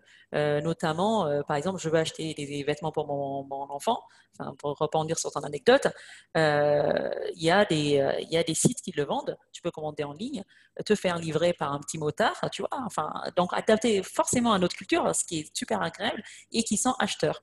Puis, tu as quand même d'autres classes sociales où, comme quelqu'un l'a dit tout à l'heure, Internet, ça coûte cher. Parce que, voilà, le digital veut quand même aujourd'hui, si on veut faire tout ça, il y a Internet. Il y a un problème de confiance. De quel régime politique on sort? C'est quoi notre passé? Est-ce qu'on a l'habitude de faire confiance à un système de manière générale? Donc, il y a beaucoup de méfiance de manière générale en disant oui, non. Parce que quand tu imagines, quand tu as vécu dans un pays pendant des années, on t'a dit ton document il est perdu, je ne te connais pas, t'étais qui déjà, on ne sait pas où est la facture. Et là, maintenant, c'est encore plus absurde. Tu vas envoyer de l'argent à quelqu'un que tu n'as jamais vu de ta vie pour acheter quelque chose. C'est inimaginable, tu vois. Donc, je pense que c'est une grosse majorité des gens qui se retrouvent quand même là-dedans, qui a peur du système et qui pensent que parce qu'ils vendent comme ça, on va les contrôler, etc., etc. Donc, alimentés par des choses qu'ils entendent là à droite, à gauche, qui sont peur. Et puis, il y a un autre groupe qui, de toute manière, n'a même pas la possibilité de passer là-dedans parce que déjà pas du tout smartphone, pas d'internet, peut-être ces petits téléphones que j'ai mentionnés tout à l'heure. Donc voilà, pour moi il y a plusieurs classes sociales, malheureusement classe sociale, mais du coup aussi qui fait la sensibilité à ces sujets-là est différente. Mais malheureusement pour moi aujourd'hui, en tout cas dans le contexte que je connais bien, la classe qui est prone et interested et très à l'aise avec ça ne représente pas la majorité, je trouve. Merci, Riwot. Muntaga et Cher. Ok, je voudrais un peu revenir sur une question que tu avais posée, hein, Seydina, concernant le choix entre se réunir en présentiel physiquement et se réunir en ligne. Tu as donné l'exemple du sommet du G7. Combien ça coûte au président, aux dirigeants du monde de se réunir physiquement? Je pense qu'on a abordé plus ou moins cette question-là parce qu'il y a des choses qu'on ne peut pas dire, en tout cas aujourd'hui, virtuellement.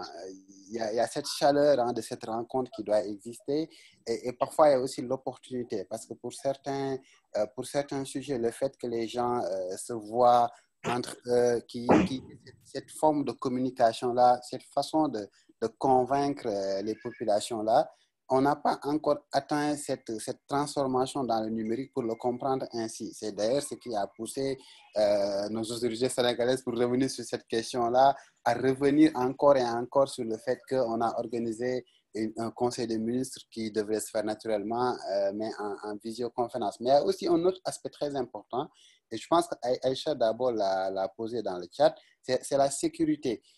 Parce que c'est vrai, on va tous vers ces outils-là qui sont nombreux, qui sont très faciles d'utilisation pour certains, mais il y a ce problème de sécurité. Parfois, les gens sont très méfiants parce qu'ils se disent, si nous sommes en train de tenir actuellement un webinaire en ligne Est-ce que nous parlerons des choses qui vont être partagées? Heureusement que ce webinaire-là va être mis après en ligne sur YouTube. Mais parfois, il peut arriver qu'on ait des types de réunions tellement privées, tellement confidentielles que voilà, on n'a pas envie que ça sorte sur la place publique. Et en matière de sécurité informatique, les experts disent que le moyen le plus faible dans une sécurité informatique, c'est l'humain, c'est l'utilisateur.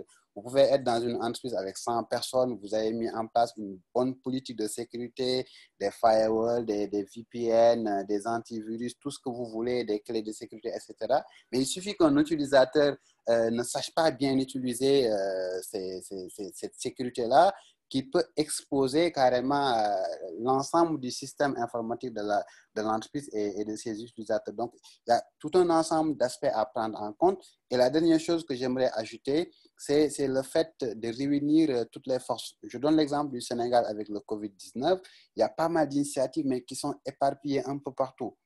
Par exemple, sur la communication digitale, il y a des initiatives de la société civile, il y a des initiatives privées, il y a le ministère de la Santé. Au sein même du ministère, il y a des sous-directions qui font qui prennent des initiatives qui sont en parfaite contradiction avec l'initiative prise par la tête, c'est-à-dire la tutelle. Du coup, le fait de ne pas avoir une seule voix pour communiquer sur Internet fait que parfois on peut avoir des messages contradictoires et du coup, ça retient un peu les gens pour se jeter carrément dans cette transformation digitale ou le télétravail comme on l'appelle ici.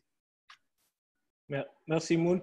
Cher, un dernier mot. Après, on donne la parole à Elhaj et Ibrahima. Ibrahima Diop. OK. Très rapidement, moi, je pense que les points sur lesquels je voudrais peut-être terminer pour répondre à certaines questions, c'est sur 3 points. Le premier, c'est les croyances sociales et culturelles. On nous apprend à aller à l'école, on nous formate dans une société où on nous dit une fois le diplôme obtenu, pas Ousmane, s'il te plaît, on nous demande une fois le diplôme obtenu, il faut qu'on soit en entreprise et être en entreprise, c'est pour le parent nous voir, nous habiller le matin, prendre notre cartable, aller au travail et rentrer à 18h. Et ça, c'est vraiment un format social dans lequel on est complètement formaté, qui nous pousse à avoir une certaine réticence par rapport à cette transformation sociale. Le second point, c'est la relation qu'on a avec le travail. Et ça, c'est très culturel. La relation qu'on a avec le travail, c'est qu'est-ce qu'on attend du travail. Souvent, on est aussi une société où quand on est à l'école, on est formaté pour rendre service, on est formaté pour apprendre à retenir, pas apprendre à partager, ni apprendre à faire apprendre. Et on est formaté pour ensuite rendre service. Et une fois qu'on est en entreprise, la relation qu'on a avec le travail, c'est d'être très attentiste, d'être très, très, très passif et d'attendre qu'on nous demande de faire des choses. Et dans ce cas de figure, c'est très compliqué pour certains de pouvoir intégrer le télétravail comme étant un facteur de rendement efficace pour son entreprise, puisque les agents qu'on a, les personnes qu'on a ne prennent presque pas d'initiative et attendent toujours qu'on leur demande de faire des choses. Et ce que moi, j'appelle les profils de guichet et qui ne sont pas dans la création, ni dans l'imagination, ni dans l'innovation. Le troisième point, c'est les effets pervers de ce qu'on peut appeler cette transformation digitale-là. Ces effets pervers, c'est le fait que souvent, on insiste trop sur les avantages, mais ces avantages peuvent être interprétés comme étant des inconvénients pour certains. Et parmi ces avantages, c'est le fait qu'il y a assez de transparence quand on est dans le télétravail, puisque, Ousmane, s'il te plaît, parle doucement, quand on est dans le télétravail, c'est parce que tout simplement, il y a la traçabilité, il y a la transparence, on a accès aux données, on a accès en quelque sorte aux informations plus ou moins sensibles. Il y a la transparence quand on tient une réunion, par exemple, en Conseil des ministres, c'est filmé par certains, il y a des regards plus ou moins, comme on dit, des regards non souhaités qui sont là, parce qu'il y a les techniciens qui doivent intervenir, il y a le maintenancier, il y a la personne qui doit faire une sauvegarde, ainsi de suite, ainsi de suite. Et ces gens-là n'étaient pas forcément des personnes qui devaient assister à un conseil des ministres. Et donc, il va y avoir un peu de censure, il y aura des non-dits. Pour l'enseignement, il y a pas mal d'inconvénients. L'enseignant qui va aller sur Internet pour voler un cours, ou bien prendre un cours sur Wikipédia, il est exposé quand il met son cours sur une plateforme d'enseignement à distance. Il est exposé quand il va partager son contenu en ligne avec des élèves qui vont faire voir ça à d'autres personnes, ainsi de suite.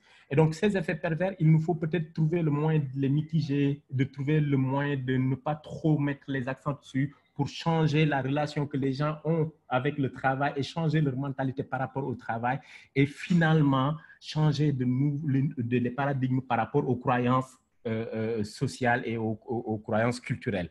Et tout cela m'amène à dire qu'il nous faut évangéliser.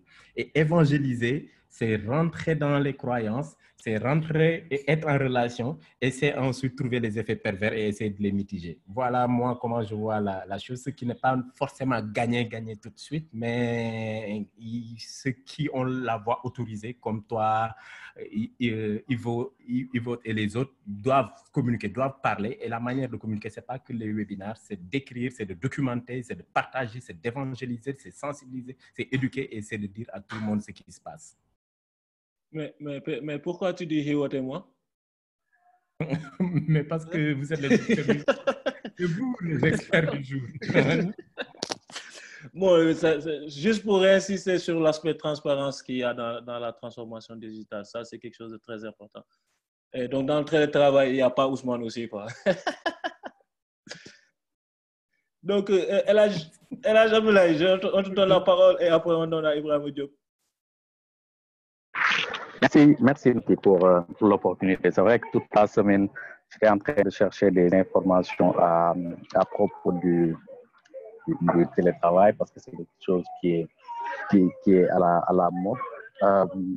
J'ai juste deux questions, mais avant, je voudrais aussi qu'on puisse interroger l'influence que les acteurs de l'écosystème ont sur la politique de l'État en ce qui concerne la technologie.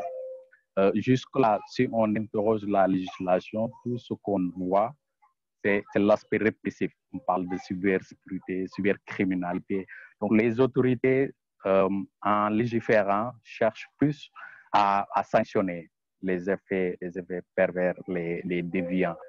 Mais il n'y a pas encore une orientation qui puisse chercher ce que la technologie pourrait apporter de plus, de positif, de plus avancé dans tout ce que nous faisons au quotidien. Je crois que ceux qui sont, vous, les acteurs de premier plan, devraient travailler à avoir une plus grande influence par rapport à cela. Moi, je n'ai pas pris position publiquement sur le Conseil des ministres en ligne, mais si on essaie de voir un peu, d'analyser le profil de ceux qui ont participé à cet exercice, c'est vraiment une prouesse technologique. On a vu que l'ADI a mis en place une messagerie, plusieurs outils, mais les gens utilisent le Yahoo, le Gmail, même dans le cadre traditionnel, ce qui pose un problème de sécurité, un problème de sauvegarde. Puis, il y a tout un travail à faire et ça peut-être rejoindre l'esprit évangéliste que Cher a évoqué tout à l'heure. Au début, on a évoqué Orange Money. Orange Money, on en a parlé hier parce que j'ai essayé de voir l'impact que cela pouvait avoir sur l'environnement, la protection de l'environnement. Parce qu'on nous livre tous les jours des factures pour le paiement, aussi bien de l'eau que de l'électricité. Mais je me suis rendu compte que je pouvais obtenir la facture, du moins le montant à payer. Je pouvais faire la transaction avant que l'imprimé ne me soit livré. Et donc, je demandais un peu quel était aujourd'hui l'intérêt d'imprimer, de payer les gens pour qu'ils parcourent les rues afin de déposer les factures. Et on m'a dit également que j'avais la facilité d'utilisation parce que mon téléphone s'y prêtait, j'avais Internet, je pouvais lire et comprendre le process. Ce qui n'était pas le cas pour beaucoup, notamment avec le taux d'analphabétisme assez important. Donc, l'outil n'était pas disponible pour tout le monde, pour le plus grand groupe. Et là aussi, je crois que c'est un exercice de suggestion que les utilisateurs avancés devraient pouvoir faire. pour les entreprises, notamment qui déploient ces technologies, afin que cela soit plus usuel, plus facile, plus visuel pour que les gens le font. L'autre limite que j'ai trouvée, c'est que pour quand même utiliser aujourd'hui Orange Money ou les autres services, il faut déposer du liquide. Je pense pas qu'on puisse, je pense pas que je puisse, de ma banque, mon compte bancaire, utiliser l'application pour transférer de l'argent sur mon compte Orange Money.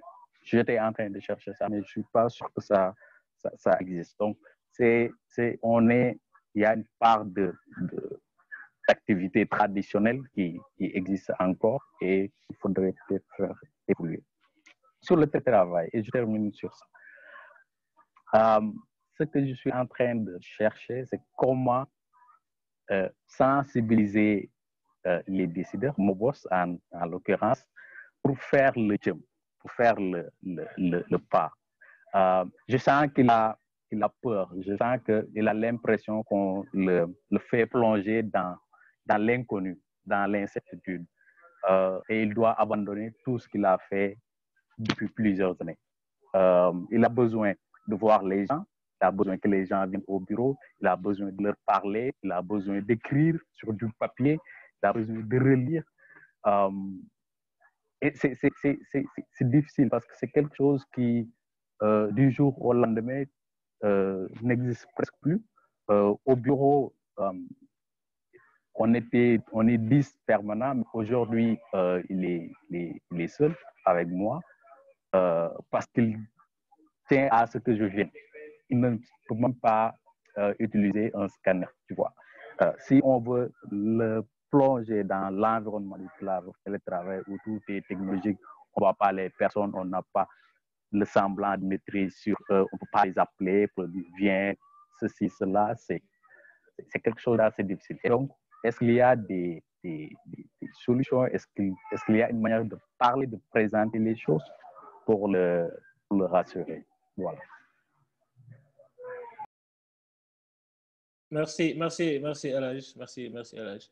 En tout cas, on est sûr et certain qu'au Sénégal, en termes de pouvoir public, c'est sûr et certain qu'ils sont plus dans la stratégie de répression parce qu'ils ont mis en place tout un dispositif. S'ils avaient mis le même dispositif, je pense, pour booster le secteur, on n'aurait pas eu ce genre de débat jusqu'à présent. Mais comme tu dis, tout revient à la question de la culture et de l'appréhension que les gens ont de la transformation numérique. Et eux, en fait, jusqu'au Conseil des ministres, je crois que c'est des gens qui pensaient que le numérique, c'était déjà 80% WhatsApp et Facebook. Et donc, aujourd'hui, ils viennent de découvrir qu'il y a autre chose que WhatsApp et Facebook. Je pense que tout cet arsenal qui a été mis en place, que je parle de l'arsenal juridique, parce qu'aujourd'hui, bon, on ne sait pas encore ce qui va se passer. Hein, donc, c'est pour cela que j'avais posé la question. Et idéalement, ce serait d'observer qu'est-ce qui va se passer une fois que la crise va se terminer, si on va continuer à implémenter des process sur le numérique pour faciliter la transparence, pour faciliter le gouvernement ouvert, etc., ou on va retourner aux anciennes pratiques. Et donc, c'est ça. Donc merci pour ta question sur comment faire la transformation digitale. Je pense que Hiwot, qui est en entreprise et qui est dans une organisation, en fait, moins multinationale, elle pourra te dire comment elle a fait la transition avec des personnes qui, à la base, n'ont pas cette culture web. Donc, on va prendre Ibrahima. Et après, si quelqu'un aussi veut prendre la parole, est-ce qu'il peut lever la main? Je ne sais pas, Yam, si tu as quelque chose à dire. Sinon, on donne la parole à Ibrahima, après on donne à Hiwot, et après on conclut, quoi, parce qu'on a dépassé même le temps. Bonsoir tout le monde. En fait, moi, j'aimerais juste intervenir sur quelques points au niveau de la transformation digitale au Sénégal, parce que depuis des années, on parle de transformation digitale au Sénégal, mais est-ce que là, on est en train de former des jeunes pour qu'ils puissent participer à la transformation digitale? Donc, il y a des écoles de formation sur la transformation. Ibrahima, oui. Excuse-moi, est-ce que tu peux te présenter, s'il te plaît? Oui, excuse-moi, je m'appelle Ibrahima.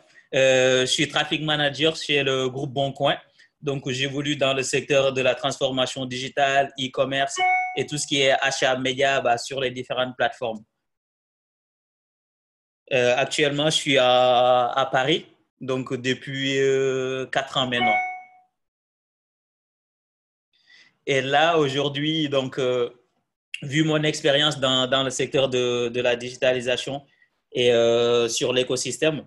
Donc, moi, j'ai préconisé au Sénégal de faire des écoles de formation comme ici en France, l'école 42, où c'est une école qui forme des jeunes sur la transformation digitale, leur pousser, leur aider à faire des transformations digitales au niveau des secteurs, vu qu'au début, ce n'était pas aussi facile parce que de passer comme au Sénégal, on a l'habitude, on n'a pas trop de confiance sur la digitalisation. Donc, de passer uniquement sur la digitalisation, ça devient un tout petit peu compliqué. Donc, en amont, il faudra former les gens, leur sensibiliser, leur montrer c'est quoi la digitalisation. Donc, je pense qu'à un moment, c'est là qu'on doit faire un petit pas vers la digitalisation. Et ensuite, essayer de voir avec nos dirigeants sur la politique de l'État. Parce qu'en gros, on ne peut pas parler de digitalisation sans l'aide de l'État. Parce qu'il y a beaucoup de paramètres, eux, ils doivent prendre en compte. Comme par exemple, dans les universités, on peut mettre en place des outils de TCAO. On appelle ça ici des travails assistés par l'ordinateur. Où donc, tous les étudiants, ils n'ont pas besoin de venir tout le temps à l'université ou se regrouper. Ils peuvent rester chez eux et faire des travaux, de même que les entreprises. Donc, je pense qu'actuellement, c'est ça qu'on doit essayer de voir en amont. Former les jeunes, leur pousser à la communication digitale, leur sensibiliser. Et je pense qu'après, petit à petit, les choses ils vont s'améliorer. Parce que je me rappelle aussi au Sénégal, quand je faisais une mémoire d'études, le taux de bancarisation au Sénégal était à 15%. Et quand on se demandait pourquoi le taux il est aussi faible, parce que les banques ils ne communiquaient pas par rapport sur leurs applications, sur les avantages qu'on pouvait avoir en restant chez nous, télécharger notre bulletin de paye. En fait, la communication, ça ne passait pas. Et donc, la population, ils n'étaient pas au courant de ça. Donc, ça posait d'énormes problèmes aux gens. Ils sont tout le temps devant l'agent, devant les caissiers pour demander des bulletins, alors qu'il y avait des choses beaucoup, beaucoup plus simples. Donc, aujourd'hui, ma question, c'est quelle stratégie on peut utiliser pour embarquer toute la population vers la digitalisation?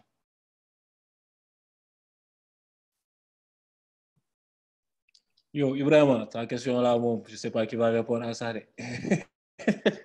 Parce que je pense que c'est une question très, très, très pertinente, mais c'est une question très, très, très stratégique également, quoi. Et je pense que nous tous aujourd'hui, on se pose toute cette question-là. Comment on peut toucher à l'échelle macro aujourd'hui la population, que ce soit dans la culture numérique, que ce soit dans l'économie numérique et que ce soit dans la transformation digitale. Et je pense que peut-être toutes les questions qu'on se pose ici, c'est qu'il faudrait trouver un moyen aussi de faire ce plaidoyer ou ce rapport d'évangile comme dit cher auprès des décideurs. Parce que comme tu l'as dit, hein, on ne pourra rien faire déjà si on n'a pas sans le pouvoir public, quoi. Parce que c'est eux seuls, comment ça s'appelle, pour aider à toucher la masse. Puis avant de prendre la parole, je donne à Ngour. Et après, est-ce qu'il y a une autre personne en plus de Pete qui veut prendre la parole? Donc, OK. Donc, je donne la parole à Ngour, après Pete, et on donne la parole à Hiwat pour qu'elle réponde aux questions et après on conclut, quoi. Si ça vous va. Hein? Bonsoir à tout le monde. Senghor John, je suis sociologue et membre d'Affectiviste. Donc, c'est avec intérêt que je suis le débat. Et à mon avis, je crois qu'il faut prendre le changement qu'il y a à faire comme un changement de comportement. On veut amener les gens à la digitalisation, mais il faut prendre ça comme un changement de comportement. Et il y a des étapes. Il y a d'abord l'information. Il y a, après l'information, la conviction sur la nécessité de changer. Au niveau des gouvernants, il faut qu'ils soient convaincus qu'ils doivent changer. Il faut qu'ils soient convaincus de la nécessité d'aller vers la digitalisation. Et il faut qu'ils prennent la décision de le faire avec l'amélioration du cadre légal, bien sûr, mais aussi avec l'amélioration des dispositifs. Pete a parlé tout à l'heure de l'UVS, ce que l'UVS est en train de faire, mais ça va dans l'amélioration du cadre. Et il faut que cela se fasse. Et il faut que les gens ne se limitent pas à ce qui existe maintenant et qu'on aille vers la prospective d'ici quelques années. Qu'est-ce qui va se poser en termes de perspective pour la digitalisation? Donc, il y a toutes ces étapes-là à faire. Et à mon avis, les gens ne sont pas prêts à le faire. Aujourd'hui, on est allé vers un changement d'attitude rapide. Ils n'ont pas voulu entendre parler de digitalisation. pendant des années. Avec la crise là, ils ont été obligés d'y aller très rapidement. Ça, ce n'est pas un changement de comportement, c'est un changement d'attitude qui résulte d'une crise. Et le jour où la crise va s'estomper, ils vont retourner à leurs vieilles habitudes. Donc, c'est à nous, pour cette première partie, comment changer la population, comment changer le peuple, comment changer les gouvernants. C'est à nous de donner l'information et de montrer la conviction, de montrer l'utilité de ce changement-là pour les amener à être convaincus. Le gros du travail à cette étape, à mon avis, c'est ça. Informer, convaincre et montrer l'utilité de la digitalisation. Merci à tout le monde. Merci Ngor. De toute façon, bon, c'est sûr que tu vas évaluer les risques. Donc, vu que tu as évalué les risques, donc tu dis que les gars, ils vont retourner à l'ancien process, quoi. C'est ça que tu viens de dire. Hein?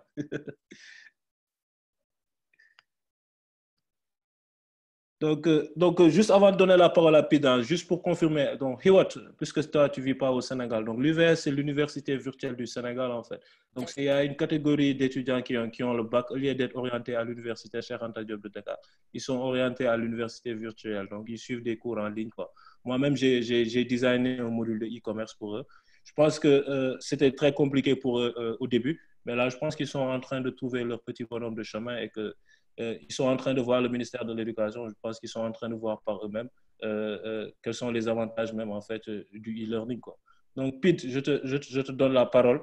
Bon, il y a Abdul Wahab Diallo, donc ce sera la dernière intervention avant de donner la parole à Hiwat pour qu'elle clôture la session. Oui, bonsoir à tout le monde. Donc c'est Papa Ismaël Dien, PID, responsable de communication et plaidoyer affectiviste. Moi, ce que je voulais dire, j'ai vécu une expérience de transformation digitale dans le secteur judiciaire. La justice sénégalaise, tout comme l'administration, est très écrite, très papier. Mais quand ils se sont confrontés à un dossier où le document, le dossier, en fait, faisait 8 gigas de documents, 70 000 pages, c'était l'affaire Karim Wade, ils ont dû trouver un logiciel pour scanner tout le dossier et le gérer de manière électronique. Et depuis, tous les autres procès auxquels j'ai assisté au tribunal, tous les avocats, les juges ont des ordinateurs et des tablettes parce que c'est le fichier, c'est le truc qui est utilisé, au moins au tribunal de Dakar. Je pense que dans les autres tribunaux, dans les régions, et dans les autres départements, ils en sont encore à l'ère du papier. Mais au moins au tribunal de Dakar, ils se sont transformés. Et là où peut-être je ne serais pas très d'accord avec Ngor, c'est que même pour les petites affaires, ils ne sont pas retournés à l'ancien système. Ils ont tous tendance à rester dans ça, en fait. Ça, c'est une première chose. Ce qui me fait dire qu'en fait, très souvent, le changement de comportement passe par le changement d'attitude, mais passe souvent par des crises, en fait. Pour beaucoup de choses comme des crises en ce moment, certaines entreprises vont plus maintenant, après la crise, continuer leur transformation digitale. Parce qu'ils vont prévoir peut-être qu'une autre crise peut arriver. L'autre exemple que je vais donner, c'est le géant chinois Alibaba qui est né de la crise de 2003, d'une épidémie pareille en 2003 en fait. L'entreprise existait, mais c'était juste un centre d'appel qui recevait les appels. Quand il y a eu l'épidémie de SRAS en 2003 et qu'ils ont dû fermer le centre d'appel, ils se sont dit comment faire pour réagir et ils ont créé le site pour que le commerce continue à exister. Et c'est comme ça qu'ils sont arrivés à être dans le e-commerce sur un site plutôt que d'être un centre d'appel qui recevait. Donc, je continue à croire que la crise peut être très bénéfique, mais qu'il faut, dans la crise même, pas après, mais dans la crise même, accompagner les entreprises qui vont aller vers cette transfert digital et vers le télétravail. Ça, c'est une première chose. Et c'est également le rôle du décideur public. J'ai entendu le président de la République dans son discours parler des entreprises, inciter les entreprises à maintenir les salaires à 70% pour ceux qui vont aller en chômage technique, mais il n'a pas parlé, par exemple, de soutenir les entreprises qui vont aller vers le télétravail en leur faisant un soutien, par exemple, sur leurs factures Internet, ainsi de suite. Mais ça, c'est un des travaux que le décideur public aurait dû prendre. C'est une des décisions d'accompagnement que le décideur public aurait dû prendre. Cela montre également qu'au niveau le plus haut, ils n'ont pas pris en compte le coût du télétravail parce que ça a un coût. Mais derrière également, comme je dis, c'est dans cette crise-là, pendant la crise, qu'on accompagne les entreprises à aller vers le travail, et à télétravail et à se transformer digitalement pour qu'ils puissent continuer après la crise. Il ne faut pas attendre, à mon avis, après la crise pour maintenant revenir le dire, vous avez vu ce qui s'est passé, c'est bien de passer. Non, c'est en ce moment qu'il faut d'abord commencer l'assistance. C'est bien par des webinaires comme ça, c'est bien également par le partage d'expérience en public dans d'autres domaines, sur les réseaux sociaux et autres, pour inciter, comme pour pouvoir répondre par exemple à la question d'Abdoulaye, de dire comment est-ce qu'on y va en ce moment même et ne pas attendre après. Merci beaucoup. Merci, Pid. Abdul Wahab.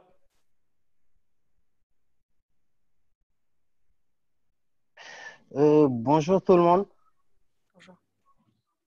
Oui, Bonjour.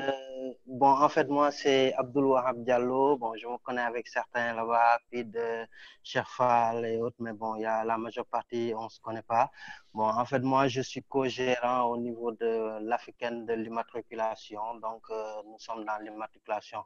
Donc, nous travaillons avec le Cap Karangue, voilà, quoi, sur la digitalisation de tout ce qui est titre de transport et plaque d'immatriculation. Bon, en fait, je suis la session avec un grand intérêt. Hein. J'apprends toujours avec vous. Donc, moi, tout ce que je voulais dire, c'est que, bon, c'est vrai que souvent, il y a le côté sécurité. Souvent, je pense que c'est un blocage, hein, parce que, bon, vous, à votre niveau, étant des professionnels en la matière, à savoir la transformation digitale, vous maîtrisez l'aspect sécurité. Mais pour l'entreprise qui veut aller dans la digitalisation, souvent, le plus grand problème qu'il a, c'est qu'il se dit, ben, écoute, j'ai tout mon travail qui va s'exposer sur Internet et autres. Et les gens, quand ils ne maîtrisent pas Internet, en général, ils sont un peu, voilà, réticents. Donc, moi, ce que je pense que c'est que vous, les professionnels, bon, c'est certain, c'est le pouvoir public qui doit, bon, montrer le bon exemple, tracer le terrain, voilà, et ainsi de suite. Mais moi, en tant qu'entrepreneur, en général, j'attends jamais le public. Je me dis que vous, les professionnels, pourquoi ne pas aujourd'hui, bon, dans le confinement là, bon, autoconfinement en tout cas pour certains, ils ont dit qu'est-ce qu'ils veulent pas, c'est le regroupement. Bon, on peut déjà commencer par certaines choses dans les entreprises, par exemple les réunions. On n'a plus besoin maintenant d'être dans la même salle pour faire des réunions, même si tout le process n'est pas digital, parce que la transformation, moi je ne le prends pas comme un changement total de ce qu'ils faisaient en digitalisation. Non, non, non, c'est un peu, c'est-à-dire qu'ils continuent certains trucs manuellement, mais la majeure partie des choses pourront déjà être en digital. Moi, je pense que, bon, avec cette approche, les gens seront beaucoup plus, voilà, à peine de rentrer dans la transformation digitale. Voilà. Bon, et pourquoi pas aujourd'hui, bon, on a presque tous les grands dans la session, mais matérialisons ça en créant une plateforme, voilà, et voir éventuellement dans le futur comment aller vers le public, comment aller vers les entreprises privées, même ne serait-ce que par catégorie. Par exemple, aujourd'hui pour les écoles, dès que vous faites une application pour les écoles, je pense que toutes les écoles pourront l'utiliser. Voilà, c'est un peu participer, un peu aussi voilà, à la solidarité nationale, quoi. Je pense que ça peut être un moyen. Voilà. Merci, et vraiment des trucs comme ça, si on a tous les week-ends, voilà, on ne dira pas non. Hein. Allez, merci à tout le monde et au revoir. Merci Abdul Wahab. Bon, en parlant de l'équipe, le site web de Cap Karangue, il a été très utile. Moi, toutes les infos dont j'avais besoin, je suis passé par le site avant d'aller déposer pour mon permis. Donc, juste pour vous dire que... Et donc, j'étais là chez moi en train de me battre avec ma mère et me donner des conteneurs de procédure. Il a fallu que j'aille sur le site pour avoir toutes les informations nécessaires. Donc, merci. Hein. Donc, oui, tout à fait. Allô? Ouais. Allô, oui. Oui, oui, oui, oui. En fait, oui, le site de Cap Karangue, c'est bien. Mais bon, on va aller au-delà. Hein. Bon, je ne vais pas tout dire ici, mais nous, bon. Par exemple, pour la rematriculation, je pense qu'on est en train de faire une application qui nous permettra vraiment, bon, de vous empêcher de faire toute la galère que vous avez eu à faire pour déposer vos permis et autres, quoi. Tu vois un peu. Parce que là-bas, il y avait la présence physique qui était demandée. Bon, donc nous, au niveau de l'Africaine de l'immatriculation, je pense qu'on va prendre tout le processus de la rematriculation en main avec un objectif de faire du zéro papier. Hein. Ça, c'est ce qu'on veut vraiment, quoi. Bon, mais vous aurez les informations au fur et à mesure. Allez, merci. Si c'est objectif zéro papier et zéro déplacement, on est preneur. Oui, ça se fera. Hein. Ça se fera, Inch'Allah. Ça se fera. Parce que notre objectif, c'est d'aller même, voilà, notre objectif, c'est même aller au-delà. Parce que même pour la mutation et autres, bon, pourquoi, par exemple, aujourd'hui, si tu regardes à l'instar de tous les pays occidentaux, en général, hein, l'administration ne s'occupe plus de ça. Il faut juste aller voir quelqu'un qui va, voilà, prendre les documents et puis voilà, les envoyer. Parce que ce n'est même pas une affaire de scanner. Parce que si tu scannes des documents, bon, après, tu risques d'avoir beaucoup de fichiers aussi, voilà, à garder. Donc, moi, l'idée, c'est de mettre des codes barres. Voilà, dès que vous lisez un code barre, vous récupérez les informations. Voilà, après, ce sera traité. Voilà. Mais bon, on viendra après sur ça. Okay, merci. Allez, au revoir. Merci. Yeah. Je dois te donner la parole, mais donne-moi juste 2 minutes. Donc, je vais donner à Nehawa. Bon, Nehawa, c'est bon, on m'a demandé de te donner la parole. Et moi, je voulais te donner la parole puisque toi, tu travailles pour un opérateur donc, qui vient juste après en termes de pyramide, après le pouvoir public, quoi, parce que les opérateurs également, ils occupent une place stratégique. Donc, est-ce que tu peux donner ton point de vue vite fait? Et après, parce qu'il faut qu'on libère Hiwot, quoi. Hiwot, elle a plus 3 dans le décollage horaire, en fait. Alors, il fait presque minuit chez elle, quoi.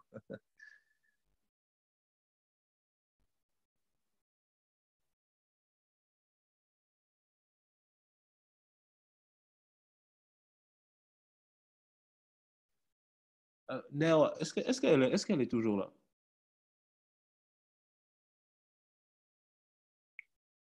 Nathan, elle est là, mais son micro est toujours coupé. Oui, mais est-ce qu'elle est devant son ordi, quoi? Je pense une mute son micro de là où je suis. Je pense pas qu'elle soit devant son ordi, peut-être. Donc, mais Hiwa, donc vas-y.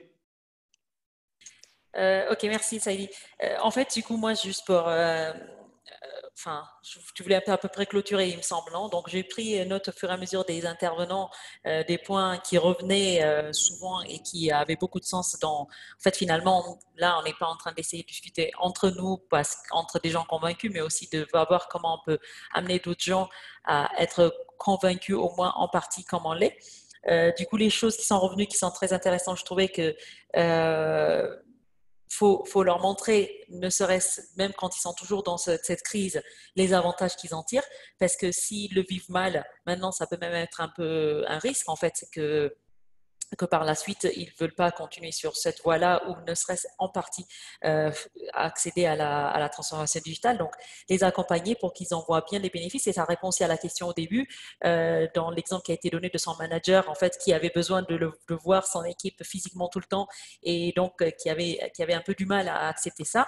Je pense ces gens-là, selon les sensibilités, si c'est un business, lui montrer comment c'est rentable, si c'est un secteur administratif, lui montrer comment on est plus efficace, etc.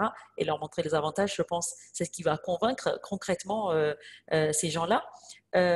Aussi, quelque chose qui a été dit que c'était intéressant, c'était le fait qu'il ne faut pas non plus qu'on vise une transformation brusque comme ça du jour au lendemain. Ça y est, il faut passer du rien à tout parfait digital, qu'on peut les amener petit à petit. Au début, ça peut simplement être un réseau de partage de fichiers sur lequel tout le monde apprend à classer ses documents, etc. Info GED, quoi. Et petit à petit, aller vers les GED, aller vers les vrais outils qui accompagnent l'entreprise à être plus productive, etc. Donc, aussi accepter côté informaticien que tout ne va pas se produire du jour au lendemain. On l'a dit au début, le fait de vulgariser le vocabulaire, d'aider les gens à comprendre de quoi on parle pour qu'ils n'aient pas peur. Le sociologue aussi tout à l'heure l'a dit que le changement, ça fait peur. Donc, déjà, par la manière dont on parle, et par la manière, même si il faut peut-être arrêter d'employer le mot transformation digitale, parce que pour quelqu'un qui n'est pas du tout là-dedans, il va dire, hein, de quoi on parle là? Donc, de les aider vraiment à comprendre. Et aussi peut-être, quand vous l'avez fait apparemment, vous avez une université virtuelle, aussi peut-être essayer de convaincre côté public, le ministère de l'Éducation, pourquoi pas aider les tout petits depuis le jeune âge à être à l'aise avec l'informatique, avec la manipulation de l'information, etc., par la voie digitale évidemment, pour que quand ils sont à l'âge où ils doivent prendre des décisions, ils ne se retrouvent pas, non, non, j'ai trop peur de ça, je ne sais pas ce que ça va me demander de faire, etc. Donc, accompagner vraiment le change management depuis le jeune âge, ça pourrait être intéressant. Et l'entrepreneur, à la fin, il a dit quelque chose de très intéressant. Et puis, c'est vrai, souvent, on attend du public de nous montrer le chemin, entre guillemets, mais en fait, non, finalement, le public, souvent on l'a vu sur tout un tas de secteurs, il change parce qu'il est obligé, parce que le privé a avancé et du coup il n'a pas le choix que de s'accrocher et de faire les lois qui vont avec et d'accompagner le secteur privé d'être dans ce milieu-là. Donc, aussi effectivement, donc peut-être la prochaine étape, c'est de devenir tous des commerciaux, d'aller toquer les portes, d'expliquer, d'essayer de vendre son petit service. Non, mais c'est vrai, comme les marketeurs, enfin, il y a plein de gens, de consultants en marketing, etc., qui nous font croire qu'en 2 heures de conseil, ils vont nous faire devenir les top vendeurs du... Non, c'est comme ça. Donc, du coup, en tant qu'informaticien aussi, à vendre ces quelques heures de conseil petit à petit et d'amener les gens petit à petit à comprendre comment ils peuvent en bénéficier de tout ça et les aider à accéder à la transformation digitale, mais sans trop avoir peur. C'est tout. Merci, Hiwot. Merci, Hiwot. J'aurais bien aimé donner la parole à quelqu'un d'autre. Donc, Hiwot, elle vient de l'Éthiopie. Tu penses quoi de notre communauté en Afrique francophone? En termes de quoi? Vous êtes très gentil, c'est ça? Là, il y a beaucoup de Sénégalais, là, donc du coup, je ne peux pas dire du mal, tu vois. Les blagues que je fais d'habitude, je ne peux pas les faire là. Fallait que je te mette mal à l'aise devant tout le monde. Donc, voilà. Non, je suis trop loin pour avoir peur là. donc merci infiniment. Merci aux participants.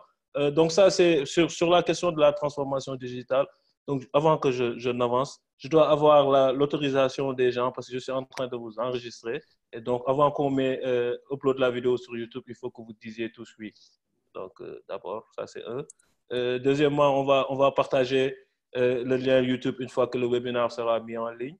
Et la troisième point, c'est on va continuer d'analyser et de voir l'évaluation, comment ça s'appelle, de l'utilisation et de la transformation numérique durant cette période de crise. À la fin de la crise, on va faire un rapport de synthèse. Et après, on va essayer de faire une nouvelle session pour faire suivi et évaluation de ce qui s'est passé depuis le début de la crise et qu'est-ce qui va se passer après. Si vous êtes toujours d'accord, on vous enverra une invitation par adresse email. C'est bon pour tout le monde? Oui, c'est bon pour moi. OK. Ça marche. Cher, je ne sais pas, on fait la session fin de 10 minutes ou c'est plus la peine? Oui, c'est très important. Ceux qui veulent partir peuvent se déconnecter. Toi, déjà, tu peux arrêter d'enregistrer la session comme... Moi, du coup, avant de partir, je veux vous dire au revoir et merci beaucoup pour l'accueil. Et franchement, vous êtes ma communauté digitale de préférence maintenant parce que du coup, j'en ai pas ici en Éthiopie puisque mon travail en Éthiopie n'est pas là-dessus. Donc, top. Merci beaucoup de votre accueil et puis à la prochaine peut-être. Ben non, vous êtes déjà sénégalaise. Vous ressemblez à... Oui, presque. Exactement. Eh bien, hâte de vous rencontrer. Saïdi, si je viens à Dakar un jour, tu vas me présenter en personne. Oui, tu me donnes une visite depuis longtemps, mais ce n'est pas grave. Non, je sais. Allez, à bientôt, Hiwot. Merci. À bientôt. Merci à tous. Donc, Nati, je disais, ouais, on peut...